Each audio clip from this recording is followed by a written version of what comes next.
in. Let me just hit the live button on my thing, so that should be fine. Yeah, I probably haven't set up the best, but if I click off the tab, they'll still hear your audio anyway, so that should be fine. Yeah, that's fine. Nice. Oh, nice. Better. No, it's all good. Right, excellent. So yeah, I think that's all set up. So yeah, I can hear you. I can hear you on my end. So yeah, evening everyone. How are you? I'm here with Big Maj Studios. So yeah, what do you want to talk about? I think we could do some stuff on the Tories. I think them. Do you see Kemi Badenoch has been called the Great Pretender by Andrea Jenkins? Oh, is this the totally? This isn't my plot.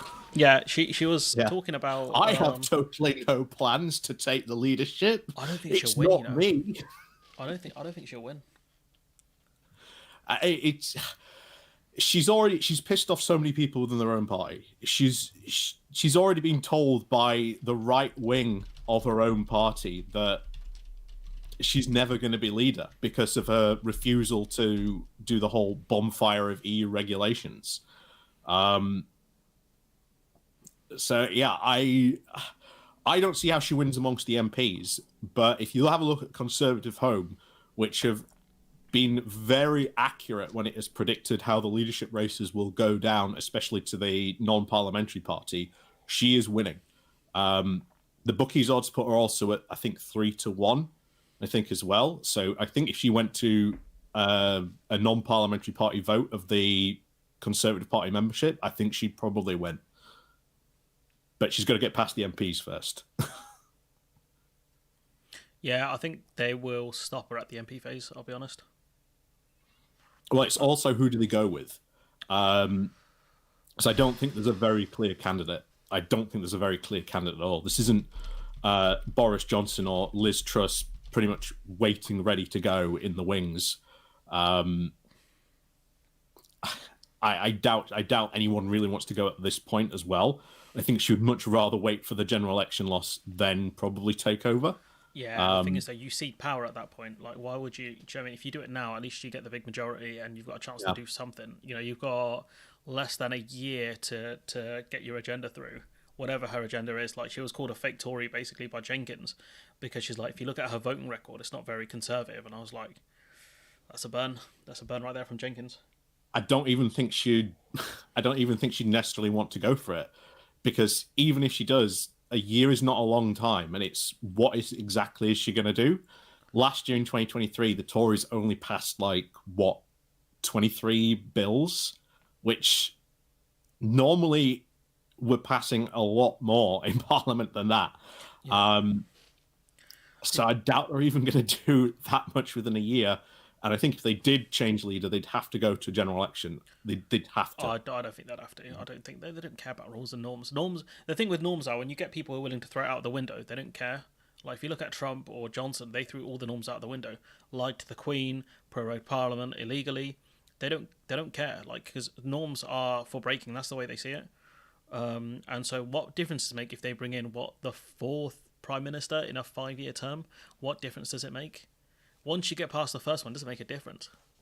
I think the polls would be very, very clear. One of the reasons we're seeing the polls now is that people want a general election more than ever. So they would know that there would have to be a general election. Every single Tory MP has said, yeah, there's gonna, if we change leader, we'd have to go to a general election. Yeah, I just don't think they'll do it. It's up to the Prime Minister, I think, as well, because of they changed, I think it was the Fixed Term Parliament Act. I think so. It's up to the Prime Minister to decide unless there's a vote of no confidence, which I can't imagine the Tories voting against their own leader and a vote of no confidence. That is wounding. The last possible date you can have a general election is the 25th of January 2025. That is like the last possible date, and I do not see them eking it out to that last possible date. November is out permanently because that's going to clash with the US presidential elections. Yeah. So it's really going to be either from May probably till sometime September, I think, potentially, when there's going to be a window. The Labour Party are currently gearing up for a May the 2nd general election. That's what all their internal pollsters are saying, and what their internal are saying for that. They're trying to bait him into a May general election, I think. I think it'd probably be the autumn. I've got a feeling it might go to the autumn. He's trying to force through a tax cut in the next budget, but I don't know how that's going to play out. That's the question. I don't think that plays out very well at all. Well, he's given, trying to do something. given what happened to Liz Truss. I mean, it depends how they do it. If they actually fund it and not do it through borrowing, because that was the big problem with Truss. It wasn't necessarily the tax cut itself; it was the fact that she was going to do it through borrowing, and the OBR were like, "You can't do that," and then she was like, "Who the fuck are you?" So that did not go well. Did you see Kwarteng said we should have listened to the OBR? Did you see that Kwarteng said maybe we should have listened to the OBR? I was like, gee, I wonder why. Yeah. He's done the sensible thing. He's distanced himself as far as he possibly can from Liz Truss, and he's desperately trying to salvage whatever slim political career he probably has left. So yeah, he's probably done the right direction by distancing himself as much as he possibly can. There's no career though. I think we're gonna see a potential annihilation. Like there might be a lot of Tory MPs just gone, and I don't think that cause Simon Clarke seemed very worried. But he didn't really have any backup. Like, I don't see anyone really going to bat for him, which was strange because you think he'd have a bit more support. Yeah, because no one wants to go for a general election. They all know they're going to lose. They're trying to eke it out as long as possible. David Davis wrote a fantastic coat piece on Conservative Home saying, "Oh, don't worry, guys. Hold your nerve because when it comes to a general election, the polls narrow." So far, the polls don't really show any narrowing, and he showed a diagram of recent general elections, except conveniently not the ones after 1997 and only the 2010. Didn't really show the other two general elections, because those might ignore his working theory on that. It's always a bit dodgy that honestly, like all the polls tighten. I don't know.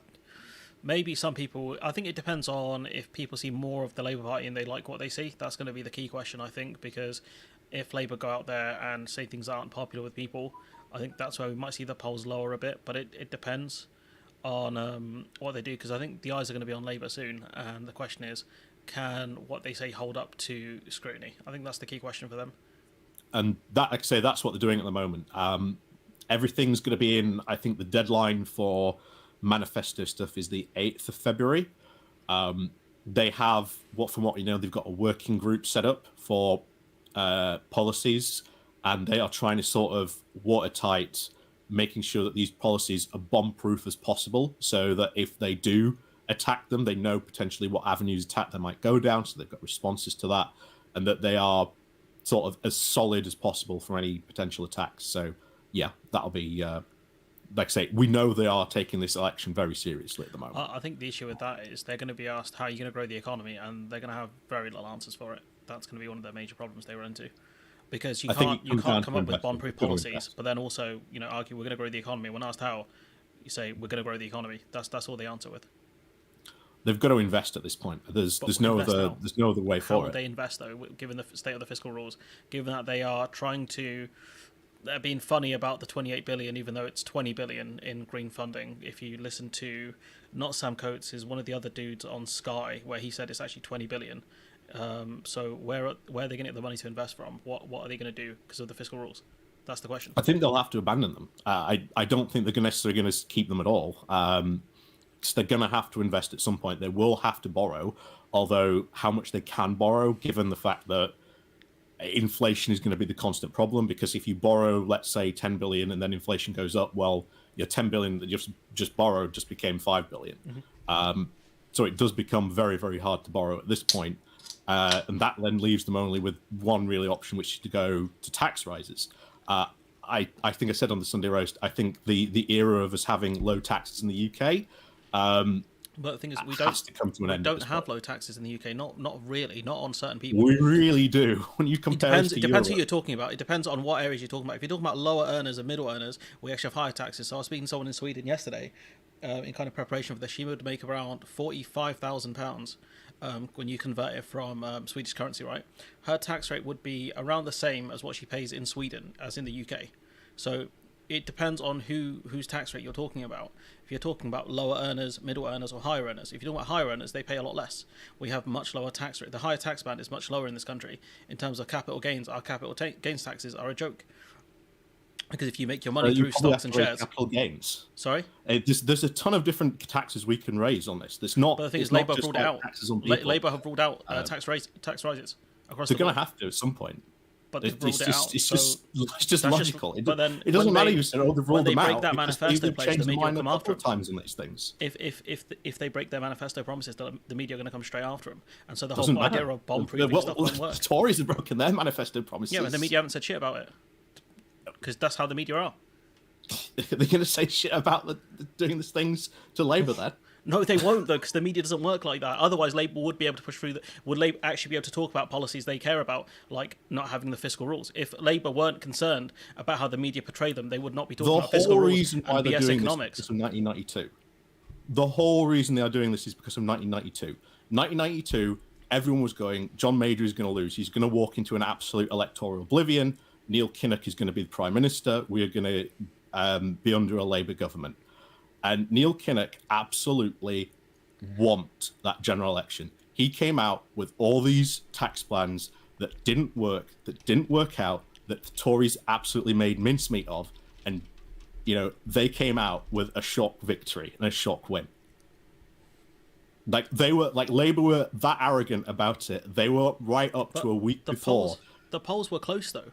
The polls between Labour and the Tories were close. I mean, I'm looking at it right now, graphical summary. It was exactly the same. Literally, I'm looking at it. I've got it on screen right now. My audience can see it. If you jump on my screen quick, you can see it. Look, for 91, 92, they're very close. Labour had a slight lead, but not much. But everyone was saying they're going to lose. But it doesn't matter what everyone's saying. It doesn't matter what everyone says. The polls, I'm literally... Labour are going to win. Your point about the polls doesn't make sense. Like, everyone can say, like, oh, this is going to happen. You know, everyone was saying Theresa May's going to win in 2017. Then you realise, oh, she's not a functional human being. Election. Yeah, what happened in the general election was vastly different. Labour in 1992 got absolutely taken to the cleaners by the Tories of trashing their tax plans. Yeah, this is what people, they are terrified of now. Kinnock, exact same thing people happening. looked at Kinnock so and weren't they are happy trying with to be as fiscally responsible as possible. So when they're asked how are you going to grow the economy, what are Labour going to say? Then they're gonna have to increase taxes at somewhere. So they're gonna have to probably if I say to you, borrow look, more as well. I say I work in the media, right? I say to you, you're a Labour politician. I say, look, how are you going to grow the economy? What's your answer? Go. Well, currently we're gonna have, we're gonna build 1.5 million new homes. That's gonna have a big. We're borrowing something over, I think, 2.8 billion, something like that. For that, you've got NHS appointments. So the Labour Party are going to borrow £2.8 billion. And to insure on this, you're saying the Labour Party are going to borrow £2.8 billion to do the taxes, to do maths. This all has to come from taxes somewhere. Are you saying the Labour Party are going to borrow £2.8 billion to build new houses? Yeah, they're going to have to borrow it from somewhere. So is that a pledge a Labour MP has made recently? No, not at the moment, because I suspect they're all very, very disciplined at the moment. They're all keeping very, very tight. Where did you get the 2.8 billion figure from? I don't know. I just plucked it out of thin air.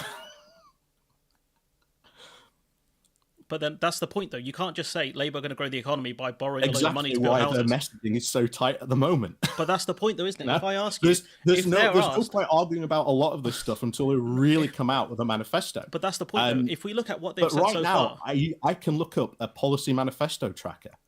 And I can see the pledges of what they've made of some of this stuff. And it does pretty much come down to they're going to have to either borrow or they're going to have to raise money. But they've said it's subject to fiscal rules. So unless they grow the economy, they're not going to be able to borrow the money. That's what they've said. They're not going to raise taxes. What's the fiscal rule? I'm assuming they're not going to borrow over 100% debt to GDP. But they're not very clear on what the fiscal rules are. But everything they've said on is subject to fiscal rules. What's the fiscal rules? Rachel Reeves will have to explain that, but she said everything in borrowing is subject to fiscal rules. So I'm assuming she's saying that we're not going to borrow unless we grow the economy. Fiscal rules, it might be. But that's the point, though. She's not very clear on it, and it looks very clear that everything they say when it comes to borrowing is the fiscal rules. Might even be deliberately so. It's possible, but the media can ask her about it, and if she keeps saying it's subject to fiscal rules, and she can't answer what the fiscal rules are, then it's not going to make sense. Doesn't matter until the manifesto comes out, and that's what we're waiting for. Until that, I think a lot of arguing about Labour policy is they've said a lot of stuff which is really good, like rewiring Britain, getting a lot of stuff, rewiring Britain with the national energy grid, creating GB energy is going to be very good as well. That's good, but you're going to have to, at some point, borrow, or you're going to have to sort of raise taxes somewhere. That's just the reality. What they've said is they want to lower the government's debt as a proportion of GDP, lower than it was at the start. That's according to Labour's fiscal credibility rule. So they want to lower our debt to GDP. So how are they going to achieve that? Grow the economy. That's just how you do it. Again, how are they going to grow the economy? That's the question. Borrow. Potentially, it does look like they are going to do. They're not going to borrow because of the debt to GDP ratio. How can they borrow money? How can they borrow money if they say they want to lower our debt to GDP ratio? Because you are married to this idea of, oh, they can't break fiscal rules, so Labour can do nothing. It's Labour is saying a lot of stuff. It's what she said, though. Labour should just go in and just spend no money at all and just do nothing. Is that what you are saying? No, that's not what I was saying. That's what they are saying. No, that's what you are saying. That's what you are saying. You are saying, oh, we're going to stick to these fiscal rules. They're not. They're going to break their pledges. Saying they're going to do all this stuff. Are you saying they're going to break their pledges? Let's be honest now. So are you saying the Labour Party are lying to the British public and they're going to break their pledges on the fiscal rules? They're not lying. They're being very smart about it. It's not. That's a lie, though. When Boris Johnson said his deal would get Brexit done, was that a lie? Yeah. Okay, but was he? Well, he's just been really smart about it. But he did get Brexit done in a way, just not really, in the way that we haven't wanted. It wasn't technically a lie. It just lied to a certain group of people. I do not mind if Labour lie and say, you know what, we're going to have to sort of tax more, we're going to have to borrow more. This article in the FT with Rachel Reeves saying, I will never spend what we cannot afford. I will introduce a new set of fiscal rules. These will apply to every decision. We will not borrow to fund day-to-day spending. We will reduce debt as a share of the economy. I am clear. These are non-negotiable. These are Rachel Reeves' words. If you can borrow £10 million and reduce the debt by growing the economy, can we afford that? Yeah. But the problem is, though, she's going to increase our debt to GDP ratio in the short term when she's saying she won't do that. And so when she puts out these maps, the media are going to jump all over it. And all you see is irresponsible Labour back again. That's the media headline. It's a lot. It's a straight lie. Can we just accept that it's a lie? Like, so when the Tories do it, it's playing the game. But when Labour do it, it's smart. It's playing the game. And if they are playing the game, it's playing smart. So pulled out 2.8 billion out of nowhere. Okay, fine. But again, she's saying we will not borrow for day-to-day spending. So that's what the government are doing currently. So they're going to have to grow the economy by an extraordinary amount in the next 5 years. Taxes somewhere then. So, but they said they're not going to increase taxes. Raise taxes. They've literally said they're not going to increase taxes. So they're going to have to raise taxes if they're not going to spend stuff for day-to-day on. They just said they're not going to do it, though. They've said they're not going to do it. They probably are going to have to do somewhere. You can do a lot of stuff. They're lying about tax increases. So what about the VAT on private schools? That's not an increase in tax. That's a tax exemption. That's not an increase on tax, though. But you get getting rid of a tax loophole. That's not raising taxes. That's a very different thing. Tax loophole and you are closing that, that means more tax will go into the exchequer. And they've allocated that for schools, right? That's what they've said. Yeah. Okay. So that will be good. Okay, that's a good policy. You can do a lot of other things than just raise taxes. I think they will do a lot of stuff like that. Like what? What else? What else could they do that on? They got the non-dom thing. The non-dom thing. You got the non-dom tax exemption, which they've allocated for schools. They've got the charitable status that you just mentioned, but they've said they're not going to raise taxes. So where are they going to get the money from? I don't care. They'll get it from somewhere. But literally, they've told you that they're not going to do that. So they'll have. What makes you? The reality they have to? You are trying. Well, your version is they will just go in and they will just do nothing. Like that is what you are. My version is I don't know. I don't know what they're going to do. I'm telling you what they have said. I'm telling you what they've been very clear on. Yeah, and I'm saying they're probably going to do something else. The manifesto comes out. That may spell out where they're going to get all this money from. So do you think their manifesto is going to be wildly different to the briefings that they've done over the last year? Do you think their manifesto is going to say fuck the fiscal rules? Yeah. Do you think they're going to LeBron it in the top bins? Like, how do you think this is going to go then with their manifesto? I think it's going to go down quite well, to be honest. Okay, what are they going to put in the manifesto? No fiscal rules. Probably. They'll probably spin it in a way, look, we are spending a lot more responsibly than the Conservative government. That's all they have to really say. So given that she said that... And that's good. Or do you want the Tories to win?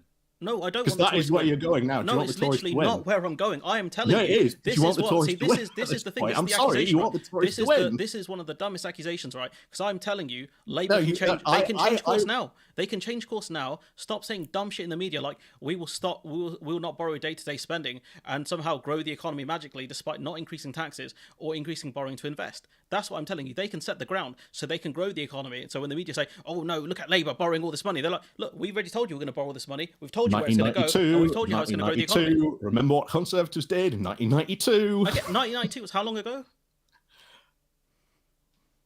Quite a while ago. Do you want me to tell you how long ago it was? Brought this up. Do you want me to tell you how long ago it was? Everyone has brought this up as an example of why Labour are being careful. I went to school, I went to university, and I graduated. That's how long ago 1992 was. Yeah, and everyone is saying, if you look at, everyone is saying this about this, that Labour are being careful because of that exact reason. You cannot just ignore 1992 and just say, but again, it was just I'm long ago. I'm not saying for Labour to say, oh, we're going to spend billions of pounds, we're going to renationalise Royal Mail, we're going to renationalise water. Well, they're going to renationalise rail by that. That's coming. But that's next free. Week, that one's no cost. That one's very minimal cost. Yeah, the Tories are nationalising rail because they have to. It doesn't cost anything. Yeah, rail's free. That's fine. That's a good policy. But it will cost something because we're going to have to rebuy a lot of rolling stock. That's fine. That's not expensive. Suddenly that's fine. They can break fiscal rules for that. Then I'm more than happy for them to break fiscal rules. But literally, they have said this. I don't care about fiscal rules. I don't give a shit. Why are we arguing about this? If it's because fine this for is what they've said. Rules, I've said it's fine for them to break fiscal rules. So I don't mind. Why are we arguing? Politician tells you X. An argument. It sounds like it. No, politician has told you X thing. You're saying they're not going to do that shit. That's literally you just want to have an argument at this point. No, I'm telling you. You just want to have an argument at this point because we've just agreed. I don't mind if they break fiscal rules. You just said you don't mind if they break fiscal rules. Yes, I don't care. But they are saying they're not going to break the fiscal rules. Why are we having an argument? Oh my. Okay. Rachel Reeves has said she's not going to break her fiscal rules. I'm telling you, this is what she said. You're saying, oh, she ain't going to do that. And I'm like, no, it looks very much like she's going to do it. And you're like, nah, she ain't going to do that, bro. Yeah, and when they get into government, when they do all this, are you going to come forward and say, you know what, I'm sorry? I'll say, look, this is what they said. This is what they put in their manifesto. Cool, I was wrong. That's fine. Right, I want to be wrong because I don't. This is bad economics. I want to be wrong. These economic policies shit. They've been criticised by Stephanie Kilton. They've been criticised by other economists saying these policies are complete garbage. These economic theories are complete garbage that they're pushing. Yeah. They've been criticised by so many people. They're gonna have to change. They're gonna have to change a lot of stuff. Reality is gonna come knocking. But then why can't they see the reality now? They will have to raise taxes. They will have to do a lot of things to do this. They could set the ground very easily for a lot of these promises. Instead, when they're asked about the 28 billion, they're like, "Oh, borrow 28 billion, bro. No, me. I ain't gonna do that. No, that's irresponsible, because they're being very careful because of 1992, because of what happened then with the Conservatives. What do the British public want? You know, all Labour have to say is, look, my man Rishi Sunak wasted 37 billion on test and trace, right? Wasted 10 billion pounds on PPE. What we're going to do is we're going to borrow money, we're going to invest that properly, and we will show you the results. All Rishi Sunak has to do, come out, look how much money Labour are going to waste. Do you want the devil that you know, or do you want to go with chaos, with all they have to say is, look how much money you wasted, big boy. How much money did Michelle Moan make? Show us. That's all they have to do is say, you're irresponsible. Yeah, and they've done this every single time in the election. They did this to Jeremy Corbyn. They did this to Ed Miliband. They did it to Blair on a number of times. The Tories didn't waste. They didn't waste 37 billion pounds on test and trace. They didn't waste all of this money on this stupid stuff. What Cameron did was austerity and privatisation of things like Royal Mail. We have not seen the scale of waste under Theresa May, under David Cameron. The scale of waste, the levels of interest rate rises, we have not seen that under any other Prime Minister apart from Boris Johnson, Liz Truss and Rishi Sunak. They're the ones in the last 5 years. That's it. The landscape this isn't 2017 anymore. This isn't... 2019 was so shit that Boris Johnson was like, yo, David Cameron, he's trash. Theresa May's trash. I'm a new conservative. I'm a new brand. I'm a right-wing populist. That's how bad the last decade was. So the idea of austerity politics going to win over voters is simply just not there. But they're not offering austerity. They have literally. What do you think the fiscal rules mean? They are doing a lot of investment. Austerity politics is we are not going to spend any money whatsoever. We're going to cut back as far as we can. But you've got Labour saying we are going to invest massively in the national grid. We're going to invest massively into reducing crime and corruption. We're going to have an independent energy act. We're going to create R&D certainty. We're going to invest in roadmaps for car firms for like 10-year research funding. We're going to do, again, youth crime prevention. They're going to spend up to 100 million to provide support for young people. There's just so much here that they are going to have to spend money on. And when the rubber meets the road, they are going to have to spend money. You've just said it. I said it. I don't care. If saying this now gets them elected, I don't care what they do when they get. You're literally praying that they're going to do these things when they get in government. Why does this matter? Why does this matter? Why does this matter so because much? first of all, they're damaging. When it comes to discussing economics, they're polluting the public. They're polluting the newsphere. That's what they're doing because these economics policies don't work for a start. Secondly, what happens when they go into power and say, "Look, we wanted to do all these great things, but our economy's screwed. I wanted to invest in these areas, but you're gonna have to give me more time. You're gonna have to elect me again so that I can continue to grow the economy, so we can get these things done." And that's it. That's what they're gonna do. That's why this stuff matters. Why is that bad if you get a ton of other good stuff as well? Where's the good stuff? Where's this great stuff that we're talking about? Because 28 billion. Where are they going to get the money for the national grid? Labour are going to fire more math teachers. They're going to sort of spend 1.1 billion a year to get lower the NHS waiting list. That is going to be good. They're going to build 1.55 homes. They're going to build new towns. How are they going to build the building homes? a new policing guarantee. They're going to sort of go after more water leaders. They're going to sort of do crime preventions. They're going to do a new auto strategy for UK car firms. They're going to invest into new battery factories. They're going to do 10-year research funding. They're going to do R&D certainty for more research doing on here. They're going to do more clamp down on consultancies and corruption in not only sort of national things. So that means a lot of going after sort of stuff that happened during the pandemic. They're going to do the Independence Energy Act. There's going to rewire Britain, which is going to sort of go more into reinvesting in the national grid. I can go on. They've even got an affordable housing pledge as well. Okay, new towns, Greenbelt review. Bro, please let me speak now. You've more just cash started for a the whole list of NHS things. cash, Bro, come on. technical colleges, maintenance grants, the NHS new dental plan.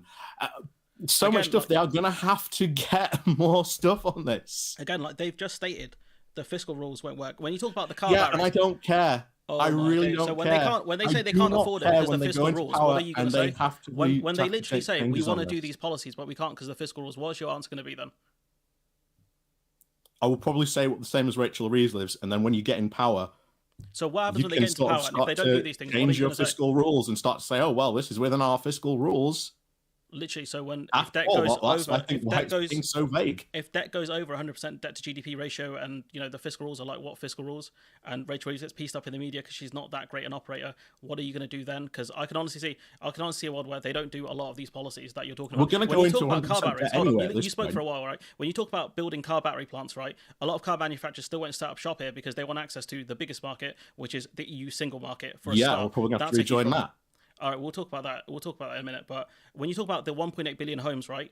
Are Labour going to build those homes, or are they going to be built by developers? Because Labour have said there will be no new money for new homes. Labour, if you're going to sort of build new council housing, you're going to sort of allocate those to council housing. So they are going to sort of be sort of, I think, change the rules when we're doing this. If you've got a planning change in regulations, which Labour do need to sort of seriously address, then I think they're going to have to do that. Because Rachel Reeves said there's going to be no taxpayer money allocated to these houses. So it's not the idea that Labour are going to build these houses, it's housing developers are going to build these houses. That's what she said. Unless you're calling Rachel Reeves a liar. I mean, unless you're calling Rachel Reeves a liar here, then that's fair. But the point is, she said on national TV, on Laura Kuenssberg's show, that Labour will not allocate money for these houses. So you're going to have to get a lot of private investment then? So private investment, so housing developers, the ones that have cooked the market originally, you're going to rely on these people who build and if you change the rules so that you've got more strength over these private developers so that you can strong arm them when they start to sort of break these rules. Okay, are Labour going to do that? Yeah, they've got planning reform changes. Planning reform changes, so that's building on the green belt. That's not building more sustainable housing, is it? Yes, because that's where you're going to have to build them. So you're saying they are going to do these things, but you're not offering any evidence of them saying they are going to do these things. It's right here. There's a Labour policy tracker. Where you can track all the sustainable housing they've got. Can you show the link? Because honestly, when it comes to sustainable housing, I've not seen much them talk about that much. All I've seen them talk about is they're going to allow reformation on the greenbelt. That's it. They're going to allow more construction on the greenbelt.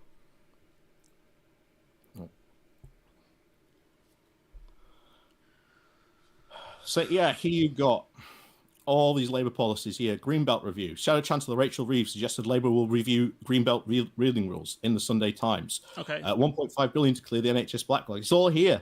Okay, so again, that's going to fall within fiscal rules. Where's the 1.8 billion houses you talked about, or the millions of houses or whatever you were talking about? 1.5 million homes. Keir Starmer's maiden speech pledged 1.5 million homes at the next parliamentary session, seeming to match the old Tory $3 billion year pledge. Generation of new towns. Handmare's greater housing and planning powers, which is where you're talking about that, because that's where it needs to be. fast-track brownfield development sites and blitz reforms and accelerating planning decisions. Angela Rayner also pointed to the biggest boost of affordable housing in a generation. Okay, that's fine. But again, how are Labour going to ensure these houses are affordable given that it's going to be built by private developers? That's the point. That's where you've got the greater powers for the mayor of the planning. The mayor. Yeah. My town doesn't have a mayor, not one that has any designated power. So unless they're going to give that power over to the councils. That's what you give the power to. It literally doesn't say that, though, does it? Yes. It's where it will go. It's where it will go. Again, it's not.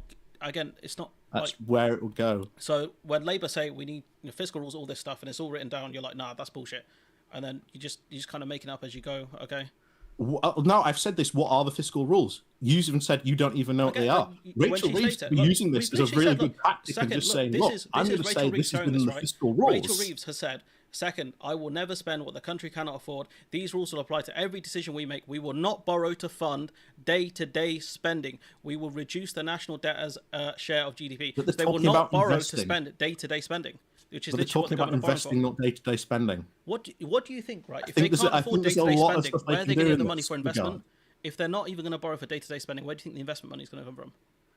They're going to have to sort of come from tax. They're going to have to do different things. They're not going to raise taxes. They've just said that. We've gone over this. Yeah, but I don't think. I think when the reality hits the road, they're going to have to do that. This is a belief. Are you saying you don't think this is a belief? No, I think it's not a belief. It's when reality hits the rubber on the road. But are you guaranteeing that they're going to increase taxes? Then can you say I guarantee these things will happen? Probably. So it's hope. So despite what she has said here in the FT, you're saying I hope these things will not happen. I think they're probably going to have to. Probably going to have to.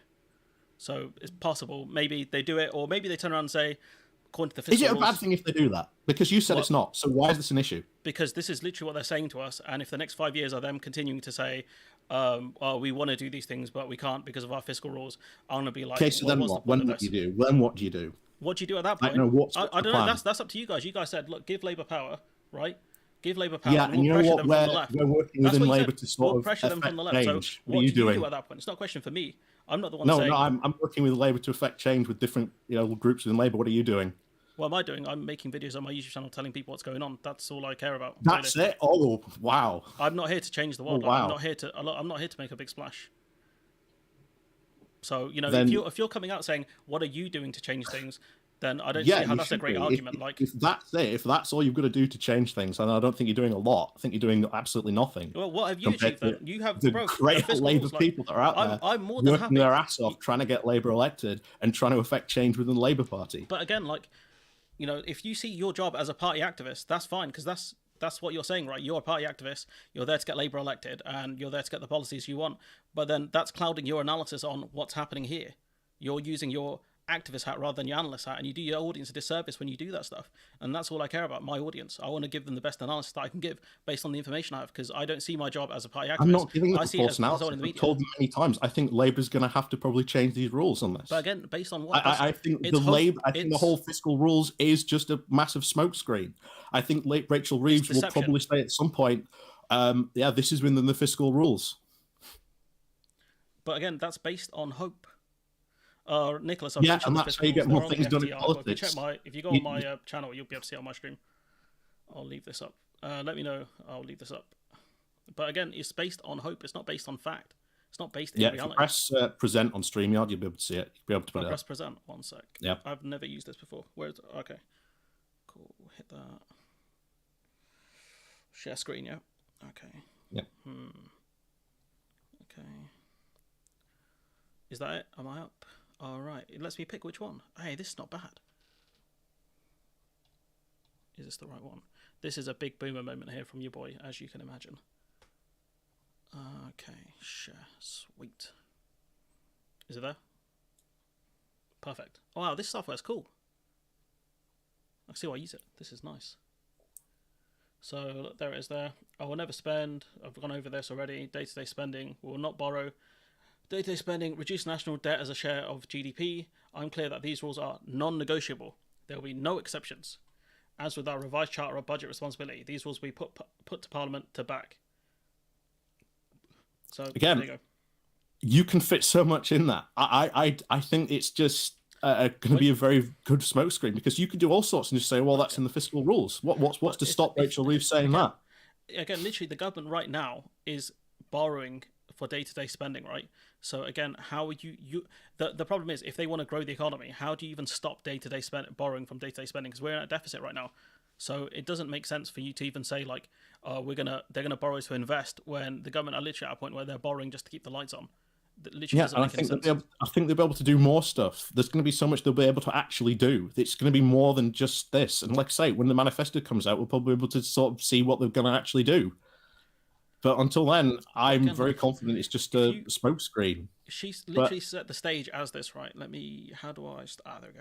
She's literally set the stage as this, right? Spent the last year or so talking about fiscal rules and all this stuff. If she goes away from that, then that doesn't make sense. If someone's just brought up in the chat, if we can afford to borrow, then that's within the fiscal rules. No, it's not though, because she's saying she wants to stop day-to-day borrowing. She literally said she wants to stop day-to-day borrowing. This is it. No, it's so vague. It's so vague. No, I think it's vague on purpose. I want to stop. So, say for example, I'm a person, right, who has to borrow to function, to live, right? And I say to you, I want to stop doing that, right? It means I'm going to have to make cuts elsewhere. You're talking about a person, not a government. That's a vastly different thing. No, it's not. Oh my! Yes, it is. No. A person is not a government. Okay, so in this case, you do not have a national debt. In this case, my example. You do not have a national debt. You do not have a national debt that features heavily in economist planning and listen to what I'm saying to you. So much. There is so much. If you say we're gonna stop, literally, they're saying we're gonna stop day-to-day borrowing for day-to-day spending, right? How do you stop that?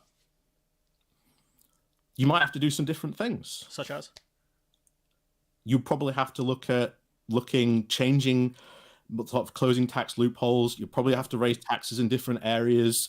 I think there's plenty of stuff to do. You could even, as you said, you can borrow. It's not within the fiscal rules. But you can't borrow because she literally said we're going to stop borrowing for day-to-day spending. That's what she said. I don't know that within fiscal rules. For spending. Within fiscal rules. Yes, that's her fiscal rules. We want to borrow to stop. Within fiscal rules. We want to stop day-to-day spending. It is a massive smokescreen, so that if someone just says, "Oh no, this is well within the fiscal rules." Let's be clear with the audience. It's a lie. Then it's not a smokescreen. It's not a deception. It's a lie. Be honest. Be honest. It's a lie. It's not a lie. It's more of a deception. It's literally a lie. When Boris Johnson said, "We'll get Brexit done," it's clever politicking. It's not clever. That's what it is. It's a straight up lie. We're going to go. These are our fiscal rules, and then you can fit so much within saying that. In 5 years' time, when they don't stop borrowing day-to-day spending, right? Well, it depends what's happening with those 5 years. What if within 5 years we are sitting at a far better economy and a much lower debt and a grown economy? You think within 5 years they can achieve that?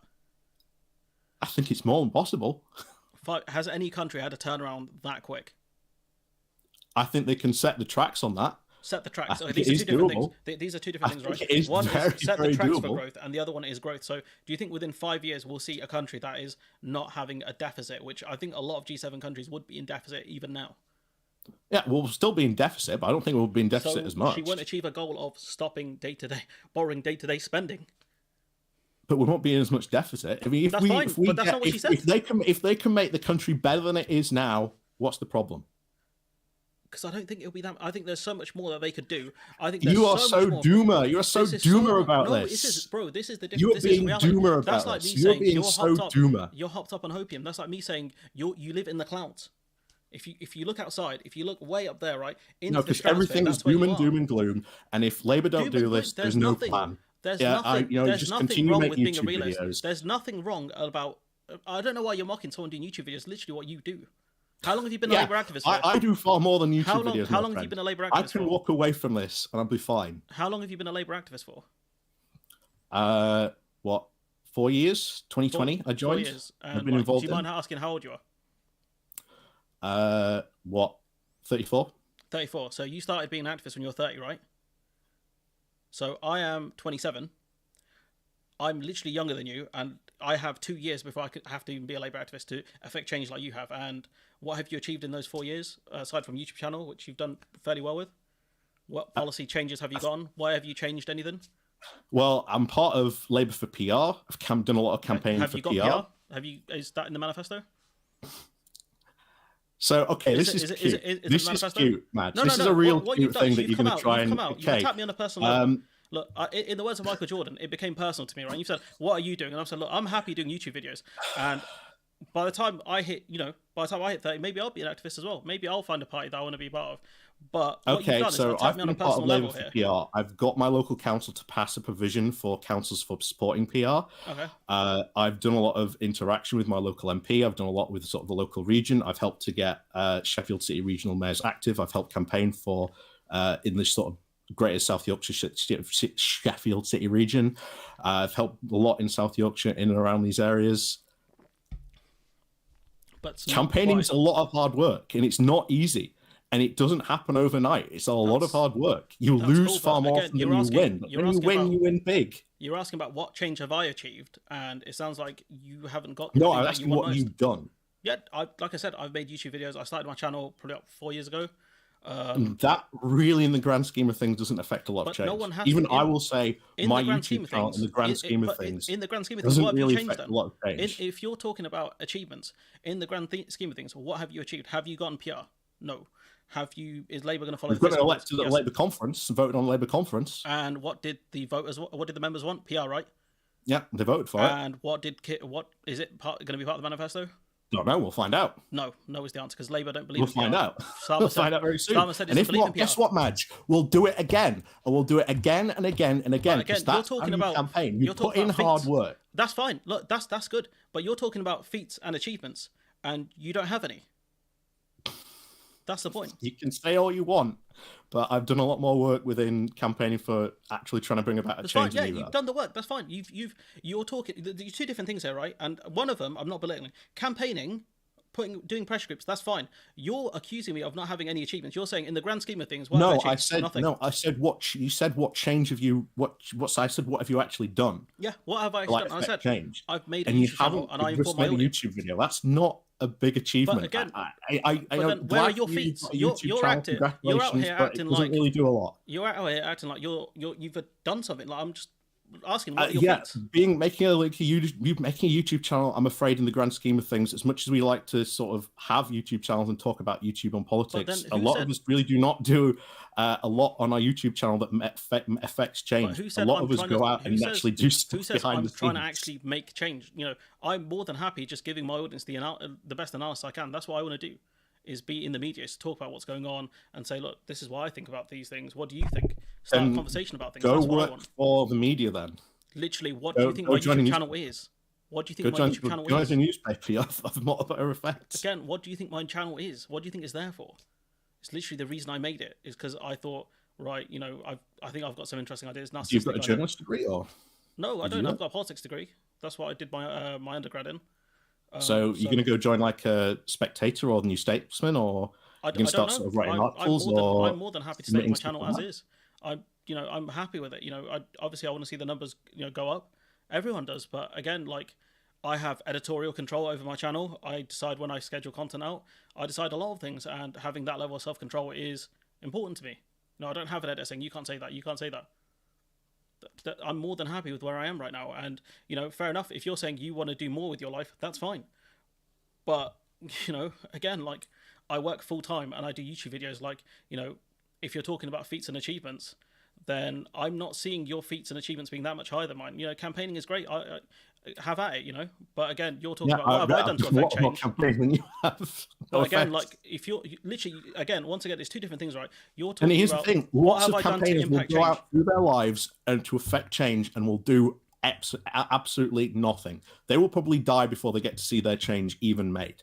That is how campaigning works. That is how it works. You lose a lot more than you win, but when you win, you can win very, very big.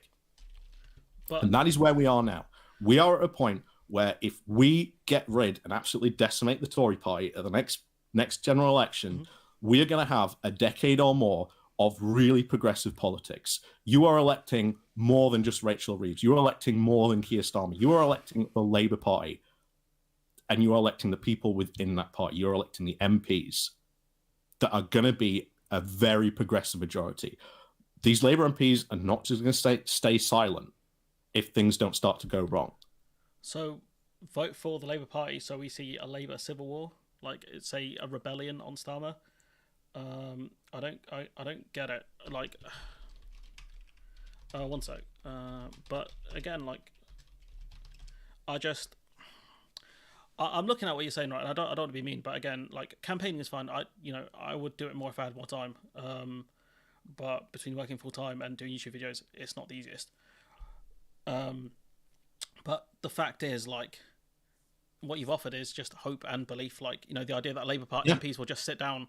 No, the Labour MPs will actually do something when I hate to say that's part of campaigning. You've got to. Like I don't know. I Right? think Like for me, when we get the manifesto, I think there's going to be a lot of there's a good stuff line in there between campaigning and just like and sort of campaign on. I don't know. I think there's a line there between campaigning and kind of just false hope. But you know what? I've said it before, and I will gladly say it again. I would rather get Keir Starmer's government in and get 40% of what I want than another 4 years of Tory government and get nothing. You're not looking at 40% though. You're looking at 20, maybe at most. Wait a minute, nothing. So you just said that you would like to see Labour renationalise the railway. Okay, yeah. I said you'll get about 20%. That's something. I said about 20%. Okay, do you want PR, right? You want PR. You're not going to get that. Do you want to rejoin the EU? Yes, you're not going to get that. You get to see a lot of Labour MPs change their mind on PR. Such as the only one I know of really is Clive Lewis. That's about it. Clive Lewis has been but a lot are changing their mind on PR. Not only that, Uxbridge. We had the guy who lost in Uxbridge. He was pro PR. And when the leadership say no, it's not going to happen. You think they're going to rebel against the leader? Keep on campaigning. Do you think they're going to rebel against the leader? Because we've seen the Tory party only do that when they think they're going to face electoral defeat. I think there will be a very large progressive caucus that will not, refuse to be silent and will want to see a lot of progressive things done. And I do think when the rubber hits the road, when the reality hits in, they're going to have to do a lot of stuff that they said they might have to sort of jump on. So the last time Labour promised to implement PR was, as you keep going back to the 90s, was 97, right, in the manifesto. What happened with that? Where was the pressure groups for that? Where was the campaigning for that? What happened there? For what, for 1997? Yeah, they had it in the manifesto and they didn't do it. Keep on campaigning for it. So when they don't give you a lot of what you want, like PR and stuff like that, and you make you videos criticizing, campaigning for it because you're going to lose. So what are you going to do to campaign? When you lose, you dust yourself off, you put yourself back on the horse, and you keep on going. So how are you going to campaign? How are you going to put pressure on the Labour Party to do these things? You just have to keep on working within the party, build these groups like Labour for PR, and you keep on going. You keep on pushing. And you just don't stop. If you just lose, you just don't pack up and say, "Oh, that's it, lad. Let's go home." I mean, no one is saying that. Keep on pushing. Okay. I'm telling you, I'm asking for the how. You're asking what you're saying is what you're saying is when we hit the brick wall, we keep on running. I'm asking for the how. What specifically are you going to do here, given the fact that the membership have voted consistently for PR and the leadership have consistently rejected and again, and you vote for MPs and you get MPs into the Labour Party that are pro PR, and if they are not pro PR, the leadership have a large say in candidates. They can easily pick people who aren't pro PR. We know Starmer's not pro PR, right? We know this for a fact. Okay, so again, if the leadership have a say over candidates, which we know they do, they can weed out the pro-PR MPs, the pro-PR candidates, and get rid of them. They will never manage to weed that out far. You know, they can weed out a load of them. They can weed out a lot of them, especially around by-elections. They can weed out a load of them. So what about the progressive selection that happened down in Dorset? And who did they pick? They picked someone pro-progressive. So they picked one guy in Dorset. Yeah. But that's good. That's progress. You have to sometimes take inches instead of miles. You have to keep on fighting. Being and sort of fighting for politics is not easy. It does not happen overnight. You have to keep on pushing. You have to keep on fighting constantly. You just do not just go, "Oh, sorry, we've met a wall. Let's go home now." Otherwise, that's just political laziness. That's entryism. Just one sec. Is it alright if we just do some housekeeping quick? Because I think you might have some super chats on yours, and I've got some on mine. Okay. Let me start. Bear with. Sorry. If it's alright if I do mine, you can do yours after. If that's that's fine. I got a super chat from Roisin. Thank you, Roisin. Someone, a £10 Mithril, said that Bowler Hatman tried to say the Green Party is anti-Semitic stuff the other day. He's either happy doing Murdoch's work or scared of the rise of the Green votes. I mean, do you have any response to that? Yeah, actually. Let me just go to here. Okay, also HK, thank you for the memberships. Big shout out to HK. Got one from Fact as well saying, I cannot believe that Bowler Hat Man has launched such a personal attack. It's reminiscent of the patronising approach Mog, I'm assuming he means Farage, took. Disgraceful. I mean, I, you know, personal attacks are whatever, but Labour have no interest in PR. That is true, Roshin, so true. Then why is Labour for PR there? They're a Why, pressure why is it the most successful PR movement isn't there a group for Labour to rejoin the EU and Labour to rejoin the single market? Yeah. Is Keir Starmer for rejoining the EU or rejoining the single market? Probably he might be, given the fact that he's going to have to sort of change all this. What has he said about it, though? When he faces it. Publicly You want to on the grow the record, economy, what you're has going he to have to said rejoin about the it? EU. Publicly on the record, what has he said about it in his more recent statements? Well, he campaigned for a second referendum. And then he ruled out us joining the single market. He ruled us out joining the EU. He said he's going to make Brexit work. Yeah, and I think he's going to have to change on that as well. I mean, sure, good luck changing his mind on that. And you're going to have to campaign on that, you know? Again, gee, fine, all this hard work, you're going to have to do campaigning. Gee.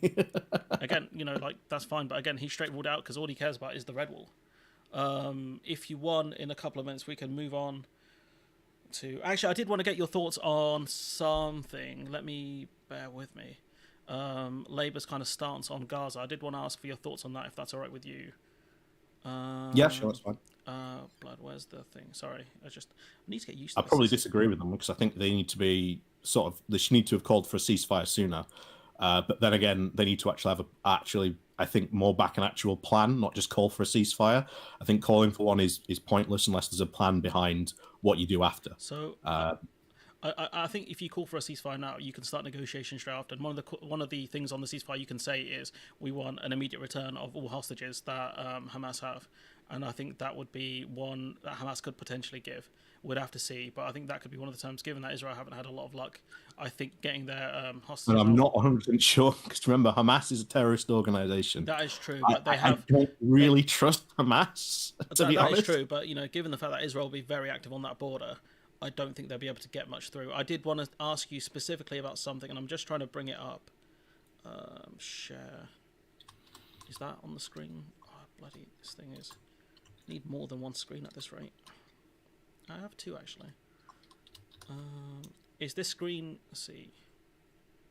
On the screen. Is that pinged up on the screen, or has that not come up? Because normally... there it is. That's a bit slow. So, what do you think about obviously Starmer's statement originally on LBC, the cutting off water thing? Like, what did you think about that initially? Yeah, it was bad. There's no getting around it. It was bad. Why do you think he said it though? Because I think his initial instincts seem a bit trash.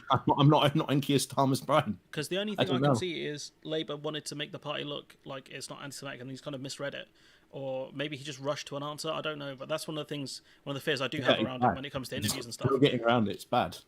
And you know, when a senior Labour source has been quoted as saying the resignation of Labour councillors was a sign of the party was shaking off fleas. What do you think of that?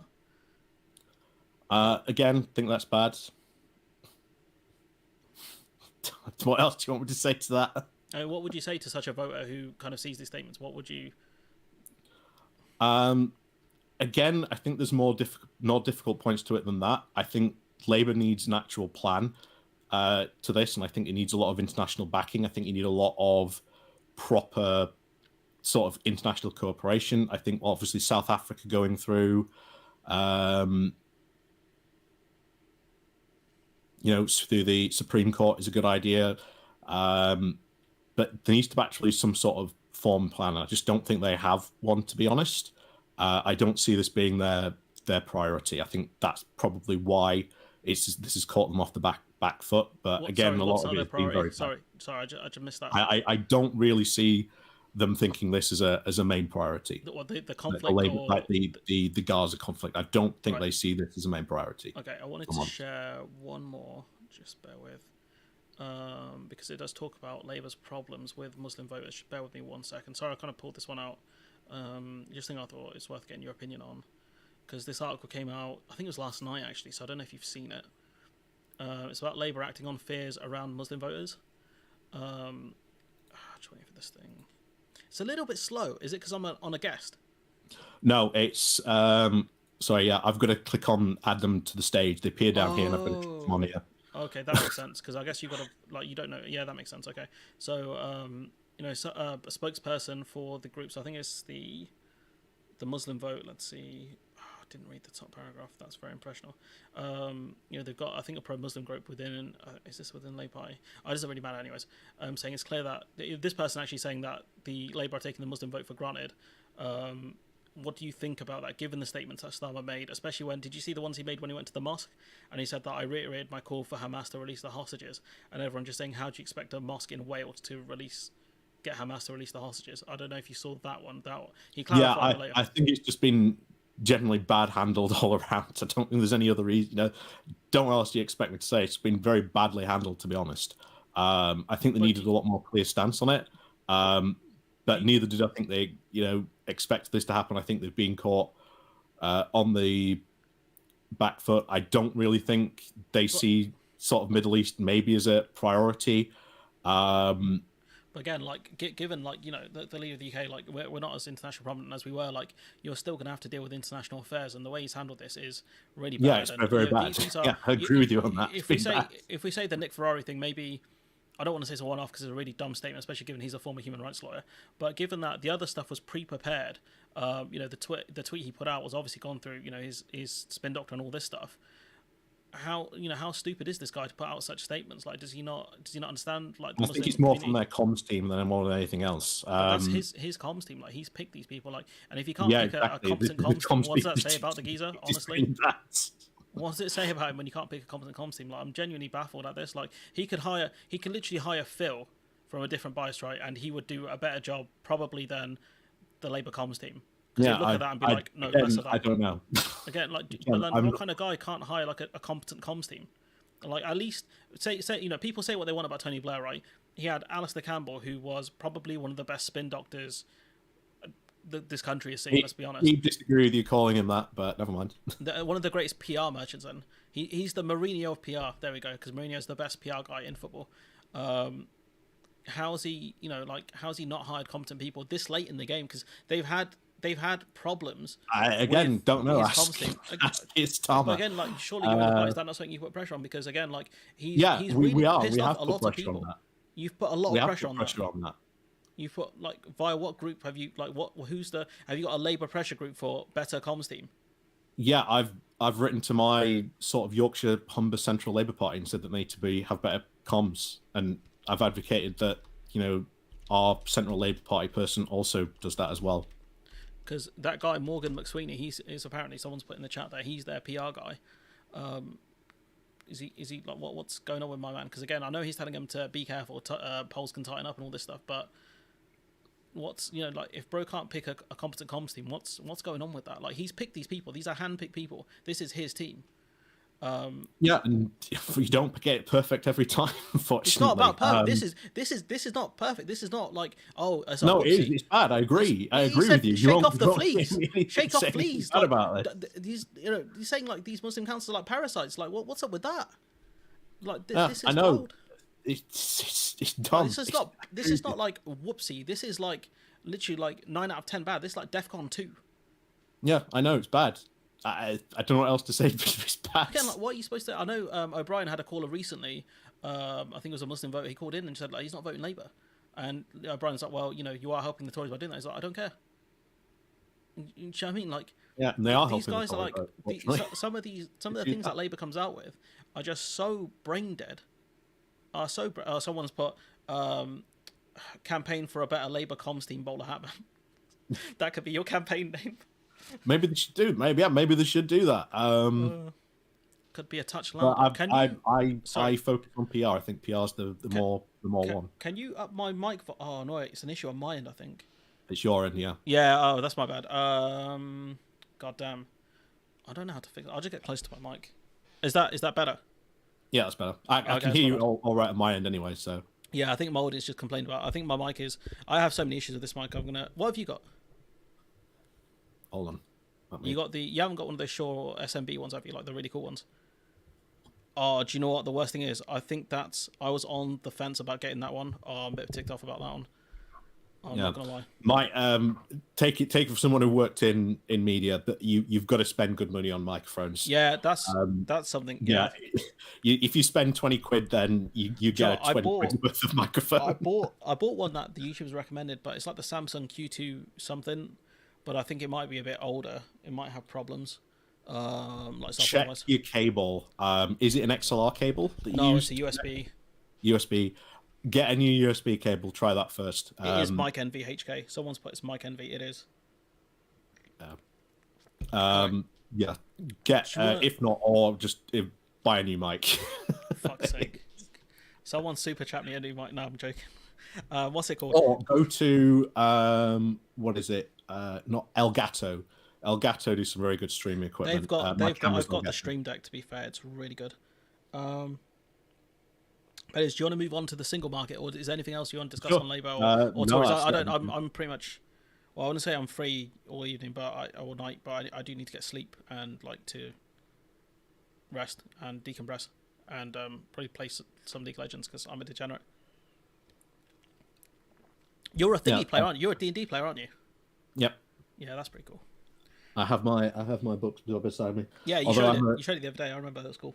Yeah, although I am also a 40k nerd as well, so that's my yet to painted Gazwell. I've only just started playing. Unfortunately, he's been there for a while. You got to paint. You're not going to paint him. I just haven't got around to painting him because I've honestly stopped playing 40k. Like I got really burnt out by 9th edition, and 10th edition came out, and I just had no interest in playing 10th edition at the moment. I've been playing AOS. I just think AOS at the moment is the better game. The Games Workshop does. I've been playing Blood Bowl a lot as well. The game. No, Blood Bowl. Oh, Blood Bowl. Okay.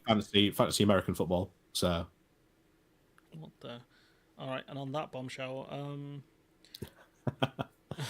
you want to move on to the single market? You wanna sure, yeah, go on. You wanna start on this one, or you want me to start? It's up to you. I don't mind. Well, no, you can start. Yeah. So, what makes you think like kind of the UK can join the single? Like, what's your process? We haven't touched on it a bit, and if you can think of any countries that have applied specifically just to join the EU single market outside of EFTA, I would love to hear it. So ultimately, what's going to happen is the UK is just probably going to have to approach the EU and just say, "Look, we'd like to rejoin the single market in customs union." They'd probably send an official diplomatic note. There would be negotiations that would probably take place, and then we'd probably end up in the single market and customs union. All right, okay.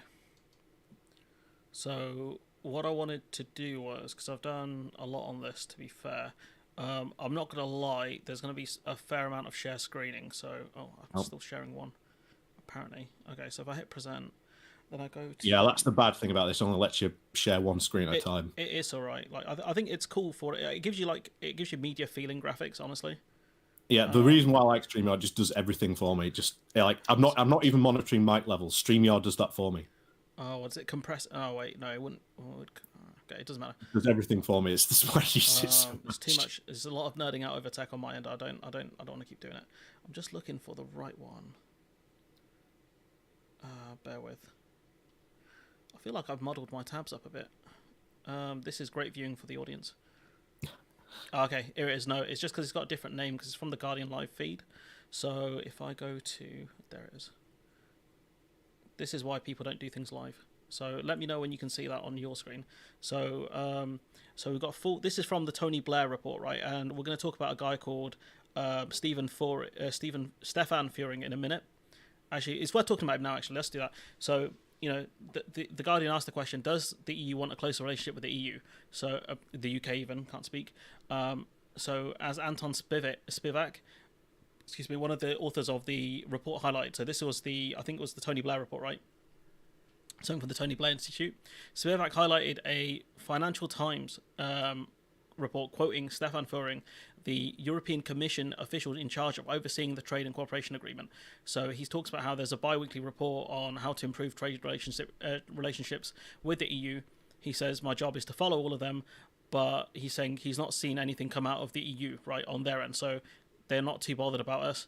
I think he also talked about how the 26 negotiation, or it's just about implementation. It's more just about what the UK is doing. And when we look at the single market, so this from the Tony Blair Institute, they talked about why kind of membership of the EU single market wouldn't be a great idea. They talked about how they would rather see full membership of the EU rather than just joining the single market. And this again is the Tony Blair Institute, which would have would have a big voice there, because Tony Blair, what's his name, Starmer seems to be a big fan of Tony Blair. Whatever anyone in the audience thinks about that, he's in his ear. The report also states that joining the single market would involve a renegotiation of the European Economic Area Agreement, which allows Norway, Iceland, and Liechtenstein to be in the single market. So effectively, it wouldn't be just us going to the EU. It would be us going to the other EEA members, the EFTA countries. So it wouldn't be as simple as us going to the Commission saying we want to get into the EU. It would go to EFTA because they are part of the EEA agreement. And what you're asking for is an expansion of the EEA. So if I stop pause on this and I go to someone who has discussed that in the past, bear with me. Where's this? There it is. So this from Dr. Svendrup. He's a Norwegian expert who's kind of followed this very closely. Saying that non-EA countries, so he talks about like EFTA countries, he did not think that they would be eager to recruit the UK, so the EFTA countries, for a number of reasons. First, expansion of the EFTA on the EEA side has never been done before. Before the EU's enlargement, this is the thing I was talking about on Sunday, when some Central and Eastern European countries asked if they could join the EEA first, the EFTA countries were reluctant to let them do that. So we know, like, the EFTA countries don't want the UK part of the EU. I know you said, like, Norway have relented on this, but based, again, on what I've read, bear with me, that's not the case. The only article I've found goes back to 2018. So, like, it's going to require a whole lot of these old articles are not talking about EFA membership. They're talking about the time when we had Theresa May's Chequers deal and there were alternative ideas being put forward. One of those ideas was the Norway Plus idea, which was we could be like Norway in that sort of agreement, but then we could also seek our own separate trade deals and have our own country. That's an EFTA country. That's what they were. That's what a lot of those comments at the time are talking about. There's a lot of comments that say, yeah, it's really not, I think, the kind of thing that you want.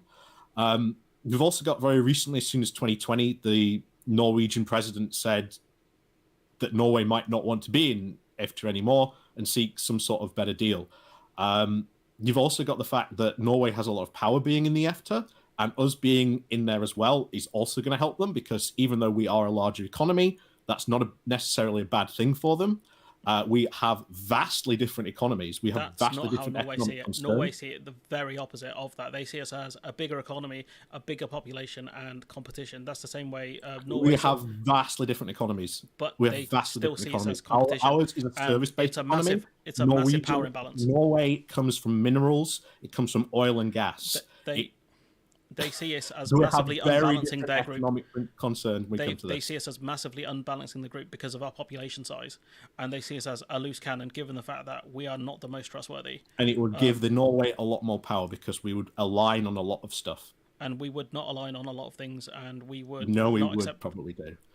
Services is certainly an area we'd align on. But again, like, that's not what they've said. That's not what the most recent articles, which are from a few years ago. That's not regarding what the actual situation for Norway is. Plus, Norway really likes us as a country. I know that seems not to account for a lot, but they actually really do. Didn't they get rid of their fishing agreement with us because we tried to play games with them and they said, all right, cool. No, Norway was probably actually quite fine with allowing us in because they'd be able to sell a lot more fish. They literally stopped us. They literally stopped us fishing in Norwegian waters. Yeah, and they'd have tariff-free access.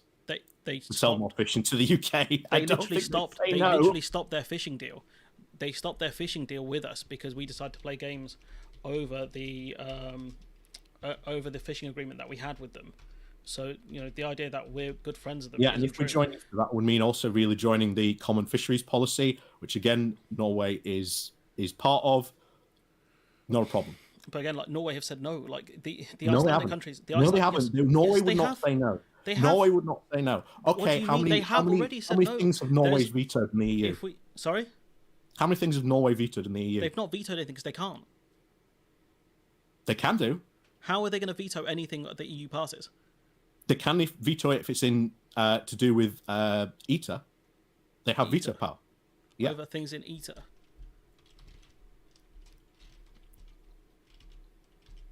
What is ITER? Oh, the not sorry. You mean Yeah. after? Yeah, after. Yeah, sorry. Yeah. They can't veto it. The EU tells them these are the new rules, and you're going to accept them. That's it. Really? Yes. How many EU rules does Norway currently follow? They don't have to follow all of them. I believe they follow 3/4 of them, but it's the Wait a ones minute, that you affect just them. said Norway has to accept, but they only currently employ about 21% of EU rules. What do the rest apply to them? Are they anything around what Norway does? They follow 21% of Norway rules. How is no? Oh yeah, real rule taker Norway. But they have no say over it. Like the rules might not impact them, or they might just put it into domestic law. That could be how they've done it. That's how we do it. That's how we used to do it. So why can't we do that as well? If we join them, it will still be based on EU directives. Why are we? Again, you're saying this that Norway's going to sort of balk at this, but us just being a larger economy isn't really an issue. Yeah, we're a larger economy, but Norway gets access to us. Literally competition. Norway told us to get lost for a reason. No, we're not. Because we are not. They don't want us to imbalance. They've told us this. Agriculturally, we are Norway is a powerhouse when it comes to gas or electricity, mining resources. Do you know why? Do you know why Norway? Do you know one of the reasons why Norway didn't want to join the EU? Yeah, because of its iron and coal sort of agricultural policy.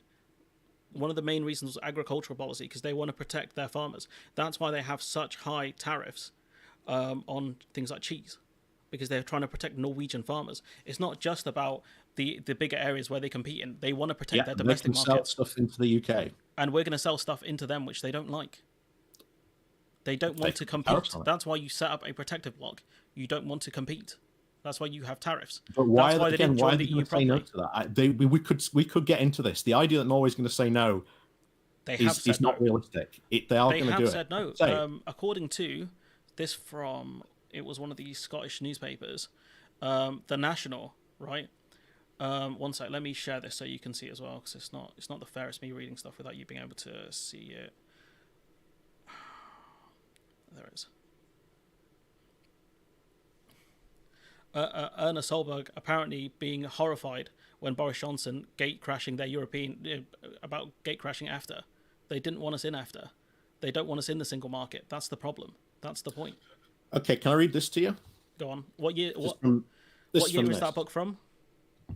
So this is from 2016. This is a 2016 edition. Over about a decade ago. That doesn't matter. It literally does matter, because they've had multiple politicians since then. So, firstly, the Norwegians who act as information leaders of the group may object. A massive economy like Britain suddenly jumping into your little out-of-the-way trade agreement is like having someone dump an elephant into your swimming pool. But despite this reluctance on the issue, Norway is unlikely to veto British membership. British membership, what, EFTA? Yeah. So you're citing something from 2016, despite the fact that it's been usurped by stuff much more recent than that. Yeah, it's still the same. We're still in the same position. Reapplying for that sort of position would not change anything. Norway's not going to sort of veto our membership of it. Despite their concerns, they ain't going to veto it. Again, especially when you've got the president of Norway saying that he wants to sort of renegotiate EFTA with the EU. Us being again in EFTA would give Norway then a lot more negotiating power. It would make EFTA a lot more powerhouse than the EU. It would give Norway and the UK a lot of influence. Norway is not give us that much. Erna Solberg literally came out, the leader of the Norwegian opposition, and said, look how much trouble the UK are having negotiating with the EU. We wouldn't stand a chance. And let's see this. If you combined EFTA's population of around 5 million with the UK's population of 65 million, that gives you around 70 million. Hardly a big increase. Hardly a big increase. Norway then has access to our market. That's fine, but they don't see us. In gas, fish, they literally sell us gas. Minerals, forestry. Have we put tariffs on everything that they are good at? We do not have. Again, like Norway still sells gas to us. There's not gone down. It's going to be a benefit to them. The gas has not gone down, and given the fact that European countries are far more reliant now on Norwegian gas because of Russia, we've also done exporting that as well. No one's going to say like, we're going to put a tariff on Norwegian gas. You'd be an idiot to do that. Like literally nothing has changed. Like they want to export stuff to us. They're still doing that. If anything, they're going to look at other countries because we're a third country. We're not a major player anymore. Fuhring himself, the guy who runs the TCA for the EU, he's saying they're not looking at the old players. They're looking at new players. They're looking at bringing in new people. They have no interest looking at us. Even not just Norway. We haven't said we want to join. We have not said anything about wanting to join. Until we he's say we talking want about to the join, reports. then the EU are going to sort of pay attention. He's literally talking about the reports coming out of the Tony Blair Institute saying the EU aren't saying shit about this because they don't care. Yeah, because we haven't said anything about rejoining at the moment or anything like that. You know, I've cited Fuhring here, who's saying we're not on the radar. Yeah, because we're not haven't asked to join. Why would be on a radar if we haven't asked to join? Because they ask their opinions about it and they say, look, would you look for the UK to rejoin? And they're like, we can look into that. What would be the economic impacts of the UK looking to rejoin? Yeah, they're saying we're looking at new members. Is not going to be that negative. They're looking at new members and saying we're going to look at new players because they know what we're like. They know we're a pain. If you look at the stuff that actual these kind of politicians in EFTA have said, like then they don't want us to be in the customs union as well as their single market group. They see it as a problem because again we're competing with other countries. That's how they see us. We've always been competition to them. The more you say the UK's a big economy, the more they see us as competition. The more they see us as a threat. Because we are. Yeah, and we'd be in their economy and we'd all be trading under the same sort of rules and regulations. We'd be on a level playing field with them. That's true. But if they see us as a market they can predominantly export to. Why is that a problem if right now, going to abide by that? Right now, we are a country that imports a lot more to the EU than we export, right? So that benefits the EU tremendously. So if they can continue doing that, why would they want to help us when it comes to our exports? Well, we haven't asked to join yet, and there is a process for joining. And again, you've got to sort of cite politicians in the EU who have said that they would block or veto the UK from joining. There are not any EU politicians saying that they would do that. Have we asked to join? You have been multiple exampps of the EU politicians, even Ursula von der Leyen, who have said if the UK ever wanted to rejoin, that the door is open. Are you citing Barnier, Michel Barnier? Well, no, the Ursula von der Leyen, the EU's commissioner, the one who has very little say over this.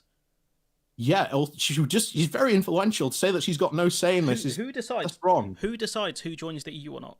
Ultimately, it would be sort of the Council of EU. It would be sort of the EU Parliament as well. It would also be sort of down to the individual countries as well. It's down to the member states. So von der Leyen can say what she wants. None of them are going to say no. Von der Leyen is literally, she has been accused of overstepping the mark multiple times. None of the EU countries are going to say no, despite the fact that they've benefited from Brexit. They've benefited from us leaving because they've picked up the slack. They've picked up what we've left. They've picked up investment. Benefit from that because they would have back tariff-free access to the UK to sell into more customers in the UK. They have tariff-free access for the most part now because of our FTA. They are literally exporting to us with minimal checks. Once the checks come in, you might have an argument, but until then, you really don't. You would do. You could. All we have to do is just say, "Hey, can we rejoin?" And then we just start a process through negotiations. What, rejoin the EU or rejoin the single? These are two different things. Okay, let's go back to this. Right? Say no. Are there is no one out rejoining the EU or rejoining the single market? I would prefer to rejoin the EU and have full membership. So again, countries that have benefited from us leaving, countries like Spain, countries like the Netherlands, whose steel industry is doing, I think, a lot better. Tata Steel is not closed where they are. Spain are competing to us to such a level that they offered no subsidies. They offered no subsidies to Jaguar Land Rover, and the UK had to fork out millions for Jaguar Land Rover to set up shop there. Not Jacques de Gaulle, de Gaulle made about why the UK didn't join, and eventually de Gaulle had to relent on that. I don't think de Gaulle did. Was like, actually, didn't de Gaulle die? The UK in. It's not a bad thing. Didn't de Gaulle die before that happened? Or he was out of power. That's eventually his reluctance to that made him look an absolute lunatic. And all the other countries were really annoyed for not doing that. What de Gaulle? Are you saying de Gaulle said yes to the UK joining the EU or joining the EU? No, he died before he ever changed his mind. Relent, then. No. He didn't relent. And in the end, he was proved right. Yes, he didn't relent. He didn't want the UK in. He was proved right though. Because we got too big and we caused problems in the group and we left. Your argument here is that for some reason the EU is not going to allow more people into a market where they can sell into. It's not just economics; it's political as well. Does the EU want another toxic member, a bigger version of Poland or Hungary? Would the EU want that? Well, Poland's not an issue anymore, to be honest, because they've changed leadership. They've changed leadership. Sure. Hungary is at the moment going to sort of probably find that it loses its veto power soon, and then if it doesn't change its tune, it will probably be kicked The out of the only EU. thing, I mean, there's no mechanism for the EU, I think, to kick out a member state. It's only for a member state to leave. The only thing they can do is withhold funds. There are mechanisms for the EU to do that. What mechanism is it? That is what they are threatening the Hungary with now. Does anyone in chat know? Does anyone in chat know what mechanism the EU has to kick out member states? I've not heard of that. As far as I'm aware, it's up to Article 50. It's the only thing they can do is a member state can say they want to leave, but I've not heard of the EU being able to kick out a member state. Yeah, they can. They can start that process. Hungary, Article 7. Is that the one you're talking about? Hungary now. I think it's Article. I think it's not Article. Is it Article 7? Someone in chat's mentioned Article 7, but I can't tell if that's true. Roshin put in a super chat saying Furing said the EU is concentrating on sending members over a member that has left. The EU has moved on from Brexit, and that's based on what Furing has said. That is true. Yeah, it's moved on from Brexit. But if we are serious about rejoining, which we do and we want to campaign for, the EU is going to have probably a different position on that. But again, you're going to have to convince all of the member states to let us back in. I mean, if anything, the only real argument you have is joining the single market is more difficult than joining the EU fully. Say no, but it's a political argument, yes, because on nothing as well. They've done better from Brexit, but they're not going to say no. But the EU member states are talking about, the commissioners are looking at saying, we're looking to the future, we're looking to new member states, not old members, which is clearly talking about the UK. And one of the big movements within Europe is that the EU should include all EU countries. That includes the UK. There is an ideological alignment for the UK to be in from a lot of these people who have pro-EU ideological alignment. They are not going to say no if we rejoin. They're talking about the UK having to change fundamentally, like a lot. Like we still have to get past the Copenhagen criteria, which the UK has no chance of, unless we make fundamental changes, which Salma said he's not going to do. Things like PR, proportional representation, amongst other things. So again, like you're talking about a very long process. Negotiations. I mean, we might be able to rejoin we have to pass the Copenhagen criteria. Like we will have to. They won't let a member ascend unless they meet the criteria. They want to see things like bipartisan support for joining the EU, which I don't know when that could happen. That could be about 10 years away at best. But point being is like the idea that us just rejoining the single market by asking the EU to let us back in, that's not reality based on the evidence that I've kind of provided. Yeah, it is. Your evidence is just they're not going to let us rejoin because they're currently not focused on the UK. My evidence is on the single market. It would require the EU member states. We want to rejoin. Then I think at that point the EU is going to have to start thinking about that. My evidence is we'd have to require the consent of all EU member states and EFTA countries, some of which have said no straight up. So that's no, they haven't. Pretty much dead. None of them. If we went for full EU membership again, they're not going to say no. I've said joining the single market and then not about joining the EU fully. Like I mentioned the single market specifically there. About joining the EU, I mean, again, that'll be up to the member states, and we don't know. You're right. We are, to an extent, we don't know what their stance is, but we don't know if we'll even be able to convince British people to accept the euro, for example. That's going to be another tricky one. That's going to be negotiable. The idea that we'd have to accept the euro, I'd like to accept the euro, but that's negotiable. Because are you going to tell Denmark they have to accept the euro? Again, like it's a bit different back then compared to now. No, it's not. No, it's not. It kind of is. Are you going to see the EU force the euro on Denmark? Again, like what year did Denmark join the EU? Are you going to get that exception? Because they allowed us to have a referendum on it, so that might happen again in negotiations. But they're not going to negotiate. Why would they negotiate with a member state? That doesn't make any sense. Norway joined in '94. We had a referendum. No, not Norway. Denmark. Sorry. Denmark, not Norway. Denmark. No, yeah, Denmark joined the EU in around 1994. Yeah, but it doesn't use the euro. Are you going to say that Norway has to be forced to use that Denmark has to be forced to use the euro?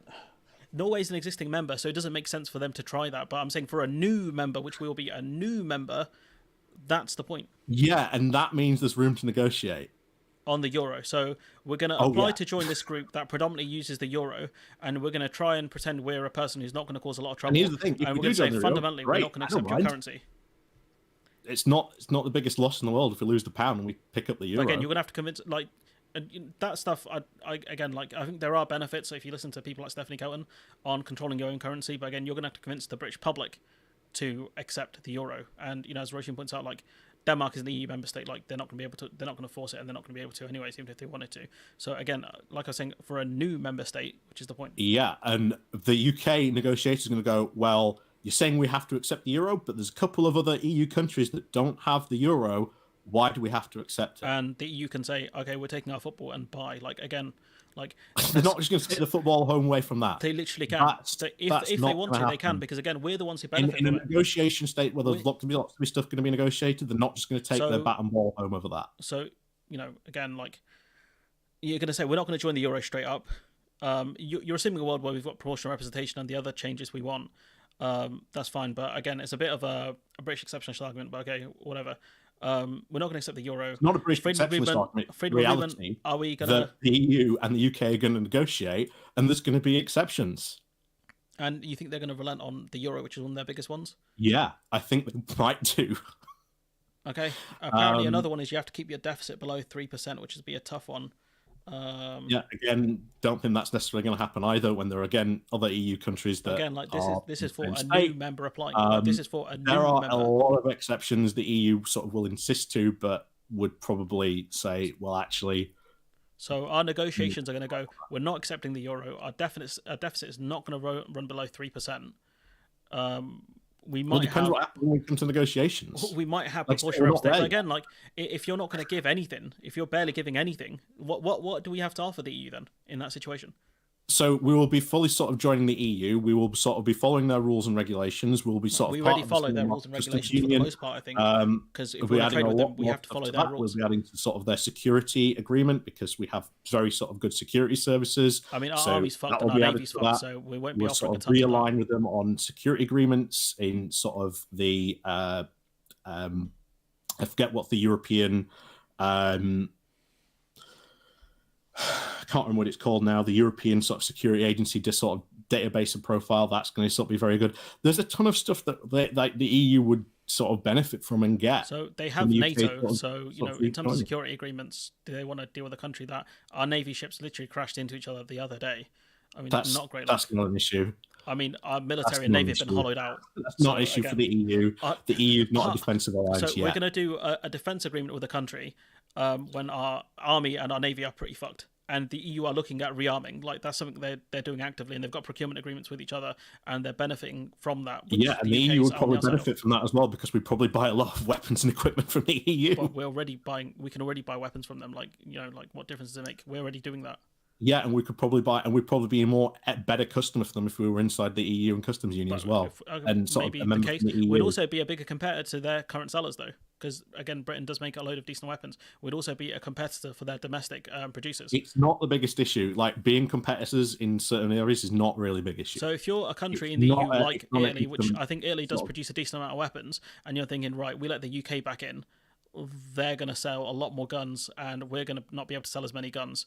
I don't really like that as such. That's really not an issue. So competition is not an issue. No. Otherwise, the EU would have never formed in the first place. Yeah, because it was a peace agreement. It was countries that trade with each other. No, it started with the European Coal and Steel Agreement, which is based on the idea that countries that trade with each other, that competing countries would come together and sort of sell coal and steel in a sort of an equal and fair manner. Right, and it's evolved. And that would sort of, that again, competition, not an issue. It's not going to be a case in negotiations. So the EU, being a very protectionist bloc, does not care about competition then? Yeah, because we'd be inside the bloc. So we'd be again, like if we wanted to join, we'd be competing with what exists there already, which they're not going to be happy about. Some of the producers are not going to be happy about. It's not going to be an issue. It is not an issue. Won't care. It's not an issue because the companies aren't the government. And you think they're not going to lobby the government? You don't think they're going to say, like, look, guys, we employ hundreds of people here and we manufacture all of these goods. If you allow this other country in who also is the German car industry going to say, we can get rid of all tariffs from one of our sort of biggest... There is no tariffs, though. What we have an FTA on most of this stuff. Like there is no tariffs on cars.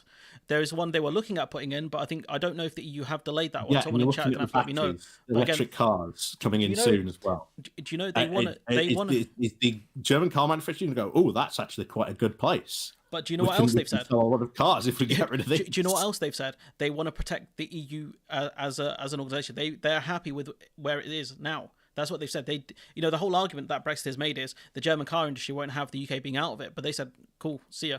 That's and they were fine with it. But they're also going to be probably fine if we're back in it and they can sort of sell more easily to the UK. Pretty indifferent. Where are we going to buy the cars from if we're not buying BMWs and stuff from Germany, Italy, and Spain? Where else are we going to buy the cars from? From them. Because we'll be inside the single market customs union, it'll be easier for them to sell to each other. It's already fairly easy for them to sell. They literally manufacture the cars for the most part over there and sell it to us. Easy as it was. It'll be a bit easier.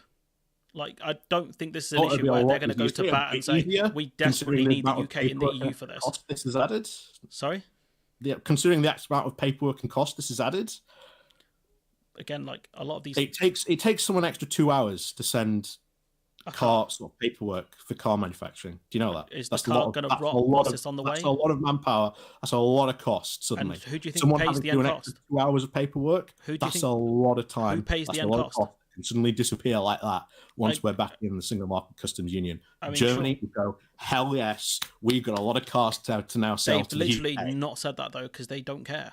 Because they know we're going to buy the cars regardless, and the end consumer is going to pay for the cost of it, so they don't care. If that was the case, that the German car makers were like, "Oh right, well, we need to keep the UK in the single market," they would have made a bigger fuss. Sorry. And then they can take that cost to the end of consumer and then be able to sort of sell cars. Businesses don't pass on savings; they pass on costs for the most part. They only pass on savings when they have to. Yes, and if we are in the single market customs union, meaning there is no tariffs once again, do you think they're not going to sell cars at a cheaper rate? No, not unless they have to. Not unless they have to compete. But again, like they don't see us as a big fish. We're not a big dog. It's not an issue. It's not us. You're making a big deal about competition, but it's really not a big issue considering the fact that you've got right now Ukraine probably looking at joining. Right. Competition does not seem to really be an issue. What are Ukraine going to sell into the EU? Probably a lot of grain. Okay, and Poland right now are not happy about that, and that's something they're making a big deal of already. The previous government was, the new one isn't. The new one's barely had any time to do anything. No, they have. We don't know. We don't know what they're going to say, but they barely had that much time. Changed on this. Like Donald Tusk has changed on this because at the moment, because of the Ukraine war, Poland is having to send a lot of its grain into sort of the EU. Once this war is over and the Black Sea is sort of safe for grain transportation again, it's going to be able to send a lot more grain abroad. So the competition argument falls apart then? Your argument falls apart if they're going to start selling the grain more to India once the war ends. So then Poland will be like, oh, cool, these aren't competing with us then. They have the same customers. They won't have... They do. If they're selling it via Poland, Poland are worried that their own grain farmers are going to be put out because they can buy cheaper grain from the EU. That was literally the guy before Donald Tusk's whole argument. Yeah, and you know what? It didn't really affect Polish grain farmers. Based on... I think it was cost per 1,000. They would make £500 less or €500 sort of less. They were making on average Polish farmers, again because of the current crisis in the EU, not in the EU, in Ukraine, prices went up because of this. They started making a killing because they will now be able to sell Polish grain and a lot more. It's not really a big issue. Again, like it's really not. They literally blocked it at the border, so I don't know. They saw it as a big issue. It's really not. But again, it's really not. I mean, if they're complaining about it, at the end of the day, once Ukraine is in, they'll be in. It's not going to really be an issue. You're making this big thing about competition. It's not an issue. Again, like because we'll be playing on the same level playing field. EU companies will benefit from us leaving. EU companies, again, like EU companies benefit from us leaving. Why let anyone into the EU? Why talk about any current countries potentially joining? After all, they're adding competition. It's fundamentally a peace project. That's why. It's more an economic one really than a peace project. Peace through trade, peace through economics doesn't really make that much of a difference. Which economics are you going to pick? But fundamentally, like, you know, the UK is a Yeah, much and if you bigger have a player large than market, Ukraine that as means you've got well, more people and to sell like to. the EU members have benefited from us not being there. We're paying through the no subsidies for us to get companies. The EU aren't doing that. Tesla picked Germany over the UK, so if the UK joins the single market again, if the UK becomes a manufacturing hub again, that's competition for them. Again, that's competition for Not. those people in the country. It's It just, literally is. it's If already Tesla, there. if It's already Tesla said, there. if It's already Tesla, there. no, It's it's already not. there. It We're doesn't not matter if you competing. rejoin. It's not an issue. We're It not is not an competing. issue. Yes, it is. Competition is not an issue. Oh my Like days. competition is just not an issue when it comes to sort of So EU if membership. you said to Germany, right, if the UK is in the EU, right, and Tesla say, look, we might set up shop in the UK, we might set up shop in Germany because you have, you know, a relatively level playing field. We can make the cars in the UK, we can just sell them into the EU. It's not a problem, right? So We why are have actively all competing. the EU manufacturing bases not fully moved from the UK then?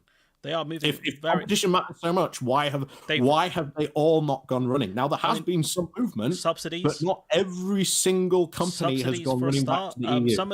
Some of these companies will just manufacture for the domestic market. I mean, I think we've seen Jaguar Land Rover leave. We've seen other companies leave. Nissan left. Yeah, some have left, but not all of them. But not all of them. If competition matters, because why have they not gone running back to the EU? It's possible that we've offered them fat subsidies, which we know the government has offered them before. That could be one of the reasons why. I think Vauxhall was one we offered a lot in subsidies to. So again, like that argument doesn't really make sense. If they can make the money through subsidies, not an issue. It literally is, because that's what the EU set up for. It doesn't. It sets up tariffs and it's very protectionist for that reason. It doesn't like yeah, and we'll be in that protectionist agreement once we sort of go through the whole process. We want to be in the protectionist agreement. They might not want us in there because we are a competitor. We are going to compete with them. No, it's not an issue because we'll be on the same. We'll be in the same place. We'll be on the same level playing field. They'll be able to sell more cars to the UK as a sort of an addition to the market. The German car manufacturing they already sell to us. They already sell to us. We're already a buyer. All that happens is if they lower, if they make it easier for trade to us, if they make it easier for us to trade with them, we will become more of an exporter. That's what they don't want. A country would rather export as much as it can and import as little as it can. Again, it's not going to be an issue. No, it's not going to be an issue. Okay, basic country economics. Them being able to export to us and import less from us, not going to be an issue. Them taking services from us and benefiting massively their service industry, that's not an issue. Single market. It's what? not going to be an issue. We'll be inside it. No, but that's the point, though. We're not going to. If we're looking to join it, if we're looking to join it, these are the considerations they're going to have. And again, like with the single market stuff, we've already covered most of it. It's going to be a consideration, but it's not going to be like the biggest issue. So they're going to say, "Oh, I'm very concerned about this. However, it's not a problem." No, it's not an issue. All right, it's fair. It's not an issue. Fine. Basic economics, not an issue. That's fine. Yeah, because we're going to be inside. We're going to be sort of go through rejoining. We're going to be in sort of the same sort of level playing field. It's not going to be an issue. So we're going to consider join. They're going to look at this and say, "Psych, we're not that concerned." It's not going to be an issue. This whole competition agreement is just not an issue. They're Otherwise, not worried about us competing with them. Okay. Yeah, so competition happens anyway. Competition happens anyway, regardless. So for the EU, that has us as an export market. It's not going to be. It's just going to be exactly the same thing. No, it's not. It'll be more competition because we can export more. Because we've changed where we are. It does not change it. It literally does though, because we can export more easily to them. Yes, it does. We'll be in the same thing. No. Okay, look, for us to export meat, right? For example, cows, beef, right? How difficult is it to get through the Dover-Calais crossing? Well, we've got to go through all the sort of paperwork. There'll be vet and health checks, rules of origin checks as well to see where it's come from, depending sort of how that meat is sort of processed. That adds a lot of time and cost to sort of the product. Okay, so what happens when we rejoin the single market in the customs union? Those checks go. So if you're a farmer in France and you realise you've got to compete with British farmers, they've got all this paperwork in the way. You can sell more stuff. If the UK looks at rejoining, you're going to have to compete with more people. It changes everything. Then the EU should just never expand. No, but that's not the point. Because no, it's expanded too far. You cannot have any more people. Because that's how they're going to look at us. They look at us as major. They look at us. Do you know why? Do you know why they don't? They haven't offered us. What's it called? They've only offered a dynamic alignment deal. Do you know why? Because compared to the equivalency agreements we wanted when we were leaving. No. Do you know why they haven't offered us an equivalency deal like they've offered New Zealand? Because they see us as a major player and they don't want us to diverge in certain areas. That's all it is. Really, An equivalent steel. we're a major player, and They see yet, us as major competition. how much of a benefit would that be having a major player be in your single market? How much is it? How much of a major player are we when we buy their stuff and we don't sell as much to them? Again, they would be fine with that. They are fine with it. They are literally fine with it. That's why they're not tweaking the TCA. There's no argument for us to not allow him because that trade would still happen. Bro, please listen to what I'm saying. That trade would still happen, though. We are importing. It's not an argument. We import a lot from the EU. Nothing. It is not going to be an issue. It literally is. We are importing a lot from the EU. It's really not. Oh, are we importing? We are importing still a lot. Why was it an issue when we were in the single market customs union? What was what? Why is it an issue sort of in, I don't know, 2020? What, during the transitional period? Yeah, because after all, that was competition. Because they were happy to set out a standard so then their traders can continue trading and look for alternative supply chains. What they didn't want was something abrupt change. Why then? Okay, if that was the fine point then, why then was an issue in 2014? Because we were a member back then. Yes, and we're going to be a member again. It's not going to be an issue. We are competing with them. That's the problem. That's the difference. I don't know how you're not getting it. Like, we are a competitor with them. No, it's not going to be an issue because it's nothing. This idea that it's going to be an issue is just pointless. It's not going to be an issue. The companies and businesses are going to be fine with it. Great. There's this extra now market and an extra addition to the market we can now sell to. They've taken so much. Bro, like, people are leaving. Yes, manufacturers have left. Manufacturers have left. Farmers have left. Farming companies, agricultural companies have left. Services have left. They are taking that from us. Regardless whether we are in or out of the EU. Competition still happens. Please listen, yeah? They have taken this stuff from us, right? And they are still exporting stuff from us. They're still exporting stuff to us. So why just not stop trading with the UK completely then? If competition matters so much, why just not stop trading? Because they're happy to sell stuff to us. That's the point. That's how you make money. But you said, okay, we make money. Why they make money. Is that going to change if we join the EU again? Because we'll be selling more to them. They don't want us to sell more to them. They want us to buy more. They don't want us to sell more. That's the point. That's still going to happen. That is still going to happen. How is that happening when services and manufacturing are leaving the UK? We are selling less. Because when you count in inflation, UK exports to the EU are going down. Or staying stagnant at best. Because of the difficulty of selling it, and it's because of customs paperwork. Yes. And the problems at the border. We're still importing from them, correct? Yeah, and soon those tariffs are going to, and those tariffs are on, those export checks are coming in. Sure. The paperwork has come in. The physical checks come in from April.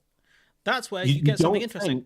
Just as we saw UK companies go, yeah, it's too burdensome now to sort of trade with the EU. We're going to sort of give up and lose 30-40% of our business. You don't think EU companies are going to just go, yeah, we're going to do the same? That's where it gets interesting. That's where potentially they could say, look, it's a problem. Or they could say, okay, we're just going to stop selling to the UK. Just like they did last year when we had a vegetable shortage.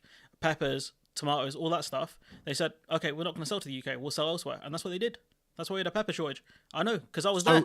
I was distraught. Competition? Exactly, because they have buyers. They have buyers. They have buyers elsewhere. That's why. Yes, you're going to get more buyers when you join the. No, not more buyers. Please, bro. The UK will buy more. You're listening to one sentence. You will have more. You will have people to buy in your single market. When there was a shortage, people enlarging your market is not a bad thing. When there was a shortage, this is not an issue. Bro, it is not an issue. It is competition. It is an issue because they see us as competition. No, it isn't. They don't want us in. Oh my! Again, like they. Who is saying this is a problem? Which name me an EU politician that is saying that this competition issue is a problem? That's why they mentioned they don't want to give us dynamic alignment. I mean, that's why they mentioned they don't want to give us equivalency dynamic alignment because we are. So what if Keir Starmer goes and gets dynamic alignment? Sorry. What if Keir Starmer goes and gets dynamic alignment? It's possible he could have got it, but I don't know if that's still on the table because the whole reason the EU offered that was over Northern Ireland, and for the most part, I think they think the Northern Ireland that's still an issue. What if they do that and we get dynamic alignment? But I don't think that's on the table because it was there mainly for Northern Ireland. It wasn't there for economic reasons. It was there for political reasons. Okay, let's say Starmer does this and says, hey, EU, we would like dynamic alignment because of the issue with Northern Ireland. It's going to be easier for us. It's going to be easier for you. Everyone benefits. Right. Why? It's not a problem. It's really not a problem. Listen to what, bro, please. Because it's not a problem. It was a political if we were to rejoin The French farmers get more people to sell to in the UK. They can already sell to not us. a problem because the EU market is big enough. So to be able to these accept French the consumers, UK. right, who have had to replace British goods with other countries' goods. You right? are doing a reverse Brexit argument. I'm you know not that. doing a reverse Brexit argument. I'm literally not. You're using the "we need them more than they need us." Really, you're no, I'm not. I'm saying they that need us. We're a big player. We're a big dog. Woof, woof. We need to be in the EU. You are saying that we don't need the EU. No, I'm saying they don't need us. I'm telling you, they don't need us. That's what I'm telling you. Yeah. Because they have us at arm's length. They are exporting. No, I'm saying, if anything, I'm using the opposite of the Brexit argument. They said they need us more than we need them. I'm telling you, they don't need us. I'm telling you that. They would be fine if we joined because it's, as you said, competition is not an issue. Because they'd have more people to sell to. Why is having more people to sell to and being able to make more money an issue? They have us to sell to. They are selling to us. It's not. We're going around in circles now because I keep on telling you that this is just not an issue. That expanding a market is not going to be an issue for businesses and companies because they're going to have more people to sell to. You are not making a clear. You're not saying anything why that's an issue. Have they stopped selling to us? No. Okay, so they're still selling to us, right? Yeah, and we are selling to them as well. Okay, are they selling more to us or less than us than they were in previous years? Probably more to us than we were before. Okay. Are we selling more to them or less than them in previous years? Probably going to end up being less. Okay, so they're selling to us still, right? They're still making money from us. We're making less money from them. All of the shellfish that we used to export to the EU, that's been taken over by Croatian fishermen. So they haven't really lost that much. So again, what have they lost from this? We would join the market. Right. They would have a larger market to sell to. They already have that. Still be able to sell to. They would just have this large market to sell to. You've already admitted that once this paperwork kicks in, we've already seen what happens when it comes in on the UK side. It's probably going to happen on the EU side as well. Okay. EU company is going to say, "Oh, great, tariff-free access to the UK. Come on in." Or they could say the UK is too much of a pain to sell to. We're going to go elsewhere, which is literally what they have done through this whole thing. Yeah, they've sold to other countries. Of the extra paperwork. One of the sausage makers in Germany, they used to used to get their pork from the UK, right? Do you know what they did? They bought the pork from Danish farmers. Easier to get pork from elsewhere. Yeah, from Denmark, right? So they haven't struggled without us, not that much. And that was. But they could sell sausages to the UK. That sausage maker is not going to say no to selling more sausages in the UK. And again, this is not an issue. But again, they've already found customers. Like, if they can expand, I'm sure they'll think it's great.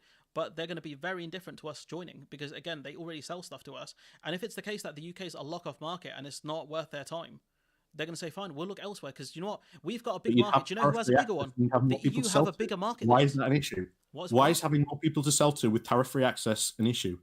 Because it depends what we do when we join. That's the problem. If we're not worth it, they're not going to let us join. They already have us as a market. They don't care. How on earth did we operate when we're an EU customer? There's been all this terrible competition. Because we were a member state. They wanted us in. That's the difference. We are a competitor now. They see us as a third country. They see us as a third country. So when we look to join, they're going to look at us as a third country trying to join. That's the difference. Why is that an issue again? Oh, competition. Sorry, but again, it's not an issue. Because they're going to look at their domestic market. They're going to look at what they produce. They're going to look at what they produce. They're going to look at what the UK produces, and they say, look, at the moment, right now, this is what's employing people in this country. Right? Say, for example, Germany's cars, right? And they think, look, we let the UK join. They might start producing more cars. We don't really want that. We're happy to sell our cars to them. We don't want to buy any cars from them. Done deal. That's one of the reasons why Spain wanted the tariff exemption to stay. Not because they thought the UK is going to sell more cars to us. It's because they're selling cars to the UK and they don't want to face the tariff. That's it. But have they pushed for it that hard? Not really. They said, we don't want it. They're not saying, no, fucking hell, you stop doing this shit. That's it. Well, they're indifferent towards us because they're still selling stuff to us. We're not a big dog. We're not the United States. We are a big player. I know I'm not making an argument. We are a very middling economy. Exactly. So again, like, why are they going to say no to be able to sell more stuff to the UK? They're already selling it. But there will be no tariffs. That's a benefit. That is a massive benefit to businesses. It is not an issue. It is true, but are we going to stop buying food from the EU? Is that what's going to happen? No, we're not going to stop buying stuff from the EU. So who's going to pay the cost? The consumer. I don't think it'll make that much of a difference to trade for them. Yeah, it won't make a difference. If we were to rejoin, it's not going to make an issue. We are still probably, if anything, trade will probably increase between the two countries. Import checks coming in, do you think we're going to stop buying food from the EU? No, it's going to make things more difficult. But are we going to keep buying food from them? Yeah, but it'll be more difficult, and it Are will we going to probably keep buying cost goods more. from them? Yeah, and it will cost more Okay, because and of who's the paying that cost? checks. It's going to be increased because of the cost and And checks. who's going to be paying for that? That eventually, that's going to be sort of passed on to the end consumer. So But if you are a company and you remove those tariffs, well, all of a sudden, now you can sell more products into the UK because now you don't have to pay all the extra costs of the tariffs. I mean, you're not paying anything though. How is this difficult? Like, they're not paying. The business aren't paying the cost. And this is not an issue. This is not an issue. It is, bro. Like I don't know, man. I'm gonna have to name you. This is not an issue, man. At this point, because this is comical. But no, you're the one that's not getting it because it's not an issue. Why is it an issue if a business wants to sell more into the UK and it is selling, let's say, 25 things a year to the UK and it is making £10,000?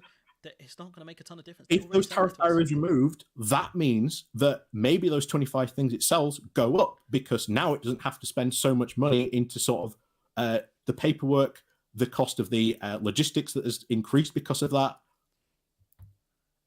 Why are these companies going to say no? I mean, you haven't explained that. You really haven't. Why are they not going to say no? Because again, we might be exporting. We might be making similar things to what they're making. That's one of the reasons they might say no. We do now. What? Shock horror. What? We do now in many ways. But again, we face the barriers. Like that's the point. Yeah, and why, if we remove these barriers, nothing's going to change? Because it's not an issue. It's That's really not an issue, bro. I'm not going to lie. Yeah, you know, like this has been really just wow. Because again, like if we make similar products to what these companies are making and we can export more into the EU, we're competing with that company. That's all it is. It's not hard. It's basically so if there's a company in Denmark and there's a company in Germany that make the same products, they have issues of competition, right? Yeah, okay. Why are these companies not screaming to the wells, oh no, all this competition? Because okay, and say for example, right, if a company in the UK, a third company was going to come in and they could stop that, do you not think they're going to say, look, big man, we don't want that third country coming in? They're not going to sell them because they suddenly have all the UK to sell to as well. And the UK has all of the EU to sell to. We're going to be competing with these companies. That's the point. Yeah, that's not an issue. Competition happens in a market. But do you think they want added competition? That's the question. Do you not think competition happened when we're in the EU? Bro, what I'm saying to you is they have the UK. No, you are saying competition did not happen when we're in the EU. Are you saying that? That is economically illiterate. That's to say that I've said. That's a nice straw man. You've just knocked down a very beautiful straw man. No, you are saying that it's somehow that if we were to rejoin the EU, these companies are going to say, oh no, all this competition. That's literally not what I've said. That is literally not what I've said. That is what you are saying. Please someone that is what you are saying. Please someone to you now. What I'm saying to you is they're not going to be happy about it, and they might lobby their governments. The countries that are involved in this stuff, they might look at it and say, look, the UK is going to sell these things. We make these things. We might not want the UK in because we've picked up the business from what they have left. That's the difference. We're already selling to us. All the EU, UK to sell into. They might not want. They've already got us to sell into.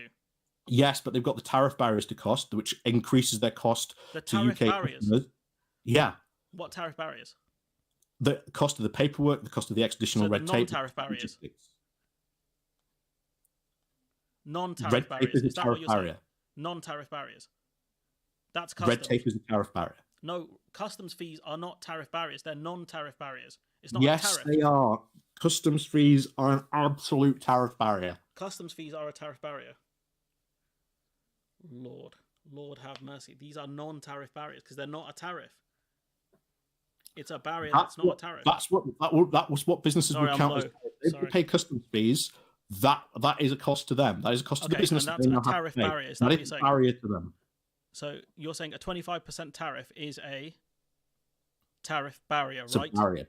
It's a tariff barrier. So how can paperwork also be a tariff barrier? Because there's an additional cost to that. So to get through the barrier. It's a non-tariff barrier. It's not a tariff, yes, but it is a barrier. You have to pay to get through that barrier. That paperwork costs money. It doesn't cost nothing. Is it how is it a tariff? It's a because they're having to pay at least maybe an extra 40, 80 euros a load. Okay, but how is that a tariff? It's a non-tariff barrier because it's It not a is a tariff. tariff. That is for a having to barrier. pay more to export. My man, please follow Dr. Anna Jozeska on Twitter, please. My man, please. Like you'll get educated beyond belief because she's a trade expert. You've got there's a few others on there. I can send you links if you want, but these are non-tariff barriers. It's literally what they are. Like, this is just insane. So I don't know. Like, you're saying the UK can rejoin the single market. I've said that's not true, and I've cited evidence to that effect. You've said.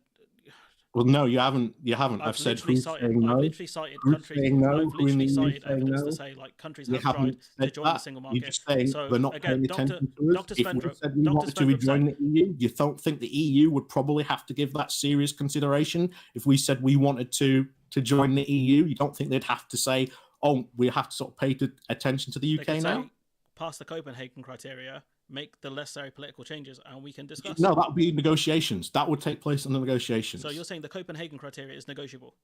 Yeah. Okay. So when are you disregarding what Dr. Svendrup said when he said about Central and Eastern European countries asked if they could join the EEA first? The EFTA countries didn't want them to do that, and they didn't do that. Are you disregarding what Svendrup has said, or? And they ended up joining the European Union. Yeah, they didn't join the single market via an expansion. They joined the EU instead. Yeah. That's literally what he's saying. So you're saying we can join the single market. Svendrup has said Well, that no, the I'm UK saying can't that do that. probably asking might be a fair ask to the EU at some point, but I would prefer full membership. Okay, so we asked the EU. EFTA countries have already said no. No, they haven't. Norway would not say no. Norway will not say no. You've got no evidence that. I've already shown you that they're not happy with us joining EFTA. You've literally cited a book from 2016. I've cited evidence from 2020. Why has that changed? Because it's outdated. How many prime ministers have Norway had since then? No. How many prime ministers have Norway had since then? No. How many prime ministers have Norway had since then? 2, I think. It's more than 2. I believe it's more than 2. So do you not think Norway's position has changed on that since their prime minister's changed? I think they would be more than fine to have us in EFTA. Massive political change in Europe. I think they would be fine to have an EFTA because it would give them more power to negotiate with the EU. When apparently Erna Solberg was clearly Especially horrified when when Boris Johnson suggested different economies. EFTA, that doesn't change your mind on that. She doesn't want us to join EFTA. Is that fine? When the other EU member states were reluctant for us to join the single market, especially if we want to join the customs union as well. Are you happy with that? I guess that's not an issue as well. I think if the UK had a serious Brexit position of we don't want to be part of the EU politically, we just want to be part of it economically, I think the EU would have been fine with that. I think they would be fine. We are where we are. We are where we are. I can't remember the English saying it for it. That was a good one, but we are where we are. We didn't have a serious Brexit. We didn't have serious anything back then. The Labour Party was a bit of a joke. The Tory Party was, not just a clown; it was the entire circus. So we can't improve anything with the EU. Rejoining is pointless then. I've never said that. It sounds like it. I've talked about the Copenhagen criteria. I've talked about all of the things the UK will have to do to get. I think that's all negotiable. You could think it's negotiable. I don't really. Okay, force Denmark to accept the euro then. Again, Denmark was already a member state, and so. But if the Copenhagen criteria and you don't want any more opt-outs, and you've got people like Vostad saying that now we've got to sort of look around companies and start them getting to join these things. Is he in charge of a member state? Are you really going to sort of force Denmark into the euro? Again, it's an existing member state. Are you going to force Romania into the euro as well? I believe the Romania joined more recently. I think they're going to try and get them to do that. But again, it's more difficult when they become a member state. That's why they're going to try and enforce it, I think, more earlier on, especially with the UK being the size that we are. But again, the Copenhagen criteria, stable political institutions, guarantee of human rights, rule of law, economic stability, robust market rules. Looking a bit sus, especially if we're going to deregulate Solvency II, which I think Rachel Reeves has talked about. Again, not really that great. Again, do an EU alignment bill. Not an issue. An EU alignment bill. So Labour are going to do an EU alignment bill on services. If we were to rejoin the EU, we would just go, okay, let's do an EU alignment bill. Done. Again, we're going to have to do that, I think, much earlier on than before we join. We'd have to do that before we would gain ascension, because we'd have to make sure our rules are there. Yeah, you'd have to go through that, because that would be part of the negotiation process, and that stuff we'd have to do to rejoin. Again, kind of going back to I think the key points, which is Erna Solberg was horrified of the idea of Boris Johnson gate crashing after. That'd be the UK joining after. They've said previously She they don't also want us to said join. that it They don't wasn't want us to sort of join. suitable for what the UK was asking or what it seemed to want at the time. Sorry? The full quote of that is she said that she didn't necessarily understand that it would be sort of suitable for what the UK was asking for at the time. That's what Erna Solberg said at the time. Yeah. Okay. Because that was not in response to UK just joining that. That was the Norway 2 plus deal that was being talked about. Okay, and with kind of EFTA countries being reluctant for us to join the single market, especially if we're going to join the customs union, is that not an issue as well? It's fine. It's not an issue. I think they would let us join. So there is no serious argument from any of these countries that if we said we wanted to join, they would not say no. Do you know when de Gaulle stopped us joining the precursor to the EU, right? What was his argument against it? The whole argument was that the UK was a bad sort of economy, that it wasn't really sort of going to sort of play by the rules, that it would sort of destroy Europe internally. It sort of wanted sort of more control than it should have. Eventually, what happened was de Gaulle became a very lone voice in the wilderness, and people were very frustrated by not letting by other people in Europe were not frustrated by his reluctance to let the UK join. It was like, say, once he died, France changed its tune. Even French politicians were like, there is no reason not to let the UK join de Gaulle. Again, like, all it takes is one politician to say no. That's one of the key problems with, especially with your single market argument. With us, so it can't be negotiated, and there can't be any negotiations or anything like that. That's just pointless. Once there's no, and that's it. All over. You're acting like I'm a Brexiteer here when I voted Remain. And you're making a lot of very similar arguments. Not really. I think my key argument is that we need the EU way more than they need us, so they're going to look at it from that angle, which is literally what I've said. Why are they not going to allow us to rejoin then? Competition. So again, there's the competition angle. There's the fact that we're not. That's not an issue. It's not an issue. That's not an issue. If they allow us, does the majority of people in Britain want to join the EU? That's a problem. The UK would have been very different politically by that point. Are we going to accept the 4 freedoms? That's going to be another problem. The fact you look at the polls now, people are politically unstable. I mean, polls can change. That's going to be another problem. The polls now are we would accept freedom of movement. And again, has there been much campaigning on that? Because again, polls can change, especially when you've got Nigel Farage. Well, saying, you've got the EU movement. There's a lot of pro-EU movements out there that are campaigning hard on that right now.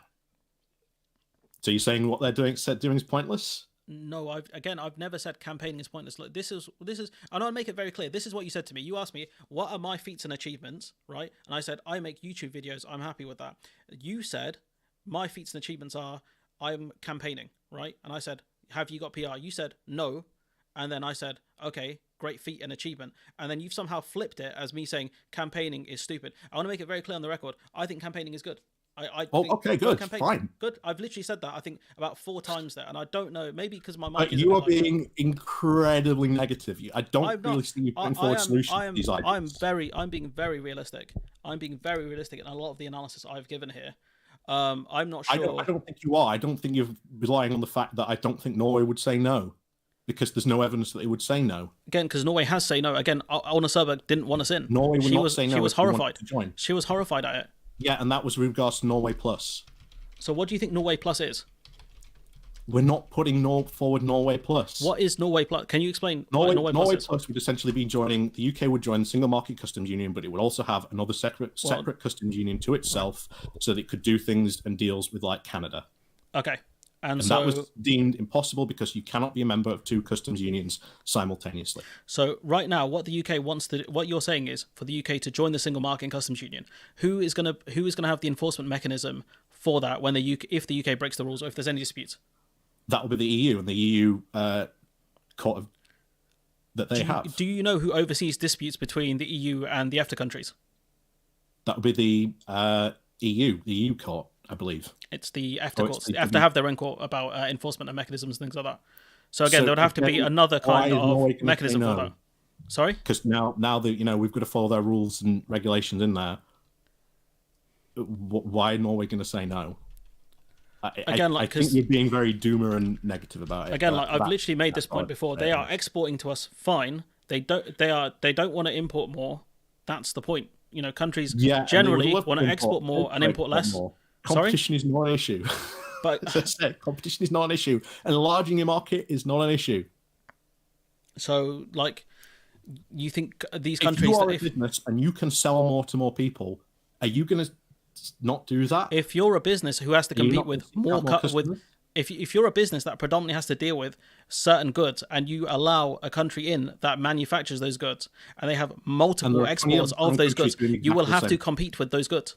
There are Are they going to be 27 happy about countries that? doing the exact same thing. Competition happens now with right in the single market. You are basically saying that there should be no single market because of Literally, competition. again, not what I've said. These countries are That going is to look at what the you are UK saying. produces. You're saying if No, again, you've competition strawmanned me. is I think such this is an the issue, third if time. you are I saying think that competition is such an issue, I'm saying. Are you saying competition is no issue whatsoever? yeah, I'm saying that competition will not be an issue if we rejoin. So why is the EU such Or a not be protectionist an bloc issue. if competition is so great? Why do they have such high tariffs for countries not inside the EU, not inside the single Because market? they want people inside their market for Europe Right. to sort of trade within itself. And they also want to protect their domestic industries, right? Hmm? They want to protect their domestic industries.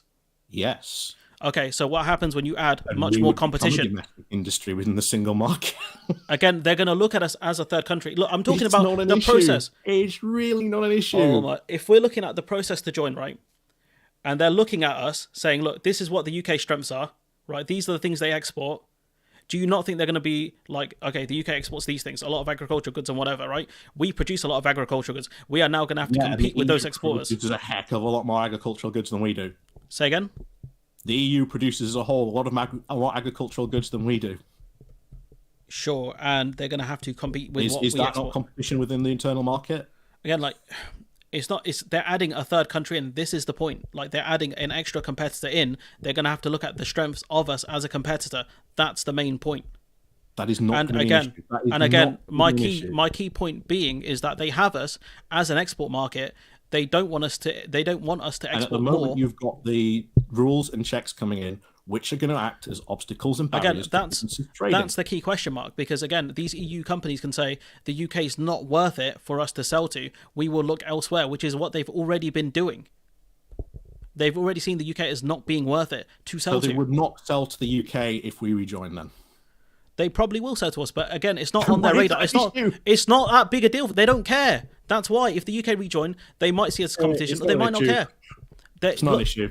It's not an issue. Okay, cool. Not an issue. Copenhagen criteria, not an issue. Joining the euro, not an issue. That's negotiable. Making political changes, not an issue. That's negotiable. None of these things are an issue. So what are issues then? Which ones are issues? It's just the negotiations itself, and it depends what happens in those negotiations. The UK is probably going to change within the next 10 years. Like I say, we might have PR within the next 10 years. I've not said that. I don't think we'll have PR in the next 10 years. We might do. Based on what? You don't know. But again, if we were serious and said, hey, EU, we want to rejoin, they would have to take us seriously. Competition is not going to be an issue. Otherwise, why have a single market and be very protectionist of it if you're worried about competition? When you can, expand that market, include the UK, and you would have a lot more customers to sell to within the UK. They already have those customers. That's the point. They already have us. Tariff barriers now that are going to come tariff barriers? More. These are non-tariff barriers for a start, and we still don't know what the EU's reaction is going to be to them. Do you think that's not an issue? It is an issue, yeah, but I don't know how they're going to react to it. They might look elsewhere. They might look at trying to trade elsewhere, or I don't know what happened to the UK when barriers came in for us. How big is the EU's market? How big is the EU's market? How many people in the EU do you think? It's say the EU, and then you've got EFTA as well, really right? Big. So I think it's like 500 something million, right? How big is the UK's market? 65. Yeah, 65. So you've got a market of hundreds of more millions of people you can sell to potentially. And you get an extra 55 million people to sell to? Again, but we're not on the radar. That's the point. You're saying, oh, this is great. You can have an additional amount. But again, they don't care. What? We would be if we were serious about rejoining. Are we serious? No. Will we be serious? Maybe at some point, but I don't think we are. And the fundamental point is, again, they're looking at new members, not old members. Right. Well, yeah, we've had this conversation now for an hour and I'm bored. So I mean, that's fine, but it doesn't take from reality. It doesn't, because it doesn't reflect reality of what might happen in the future, of what might change in the future, of what countries might do. Norway is not going to say no if we were serious about sort of rejoining their thing, because it would give them a lot more power and say when it came to negotiating. My sources that I made it the fuck up. Different. Okay, so apparently Norway in the past saying no, that's not an issue. Okay, fine. Yeah, because that was to Norway Plus that we were trying to sell. That was one of the alternatives being pushed to Theresa May's Chequers deal. No, I mean, I think they specifically talked about us joining EFTA. They've said no. Like, that's EFTA alone. That's not about double customs union or anything like that. It's EFTA alone.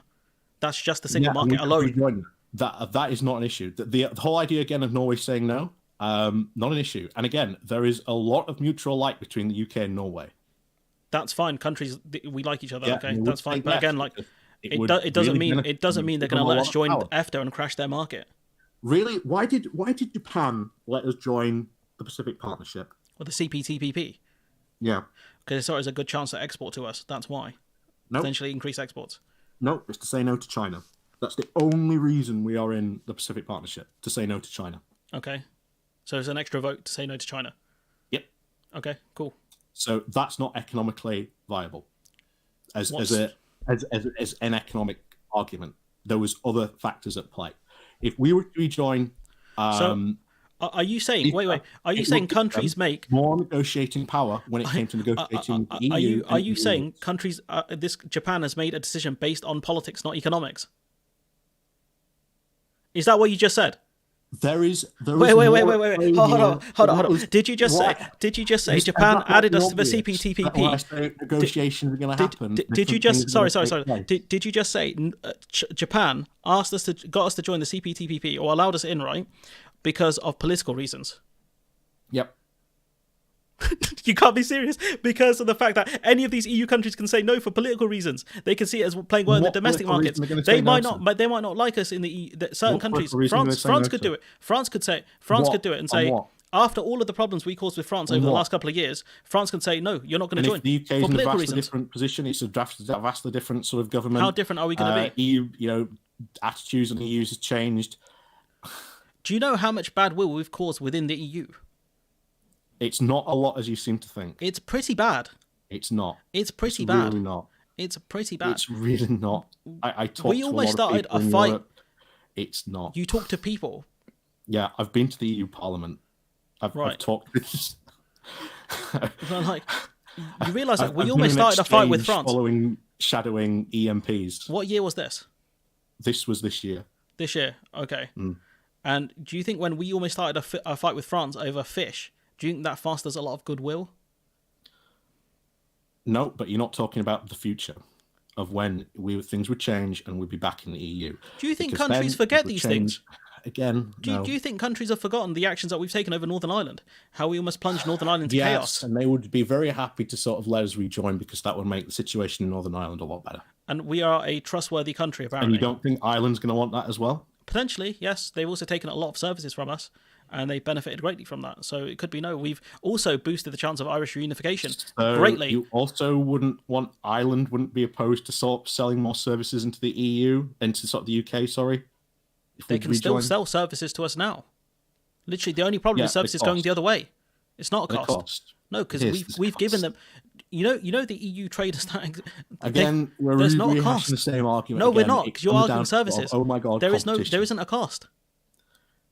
They can sell services to us. It's not a problem. Competition is a cost. My argument isn't just competition. My argument is the politics of it. My argument is they already have us. We're free. Why would they let us in when we can export more? That's literally my argument for the most part. And I don't know how you've managed to. Why would they not let us in when we can just expand the market? They already have us. They don't want us to be an export. They don't want us to export more. That's all it is. Because it's for they can take that market over. They wouldn't say no to that. That's not the whole competition thing is not an argument. Okay, all right. I think I'm done. I'm done here. I'm done as well. I think I'm good. My sources that I made it the fuck up. All right, cheers, bro. Do I just leave studio and it will end this conversation? Okay, cool. Fucking hell. I'm still knocked out of the sound. I'm really sorry about the sound, guys. I don't know what's happened to that. I'll be honest. It's a bit of a piss take. Was it that bad? Sorry if it was that bad.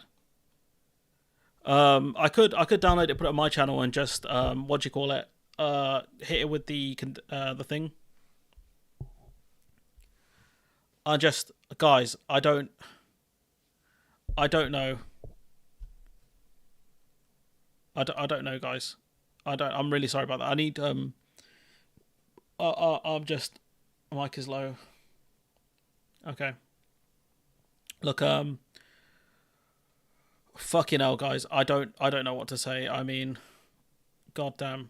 I think that was the most painful experience I've had on this. I don't know if we've even say I've smoked the pack, guys. I don't know. Like, I don't know what to say.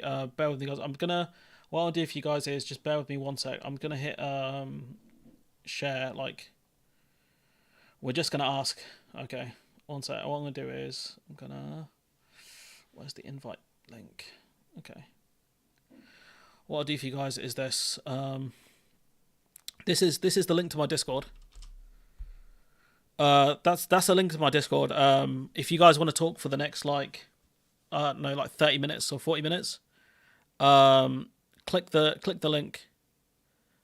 Click the link to my Discord. Is it worth having a Discord chat? I'll be there no matter what. I need to decompress a bit. I'll be honest. Fuck it now.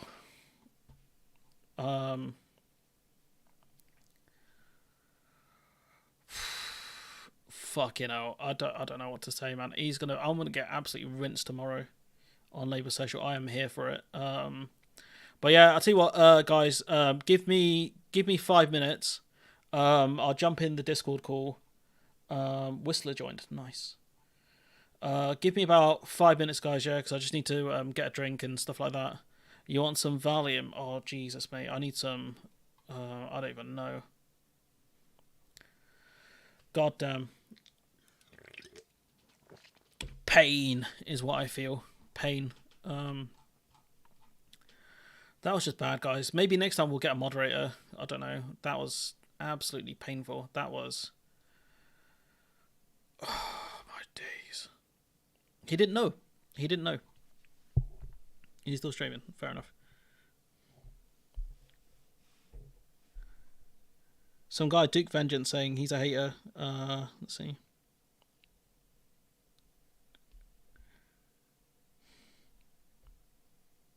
Yeah, there's some...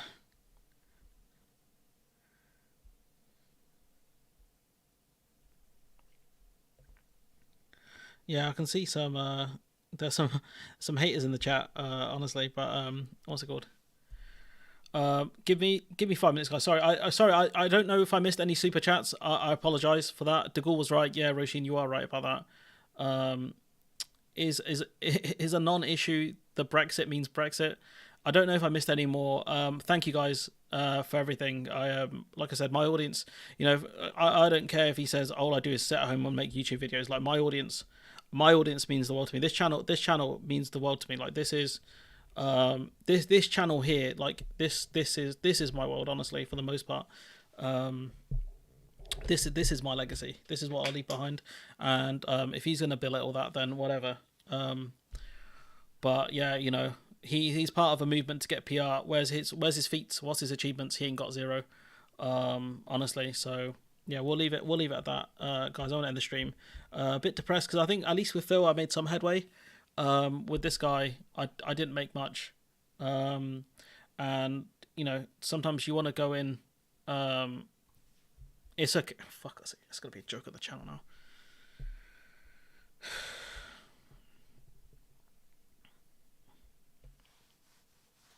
Yeah, I don't know, gang. I don't know. That's a bit depressing, to be honest. I think there's a couple people in his chat that are absolutely cooking me right now. So, I don't know.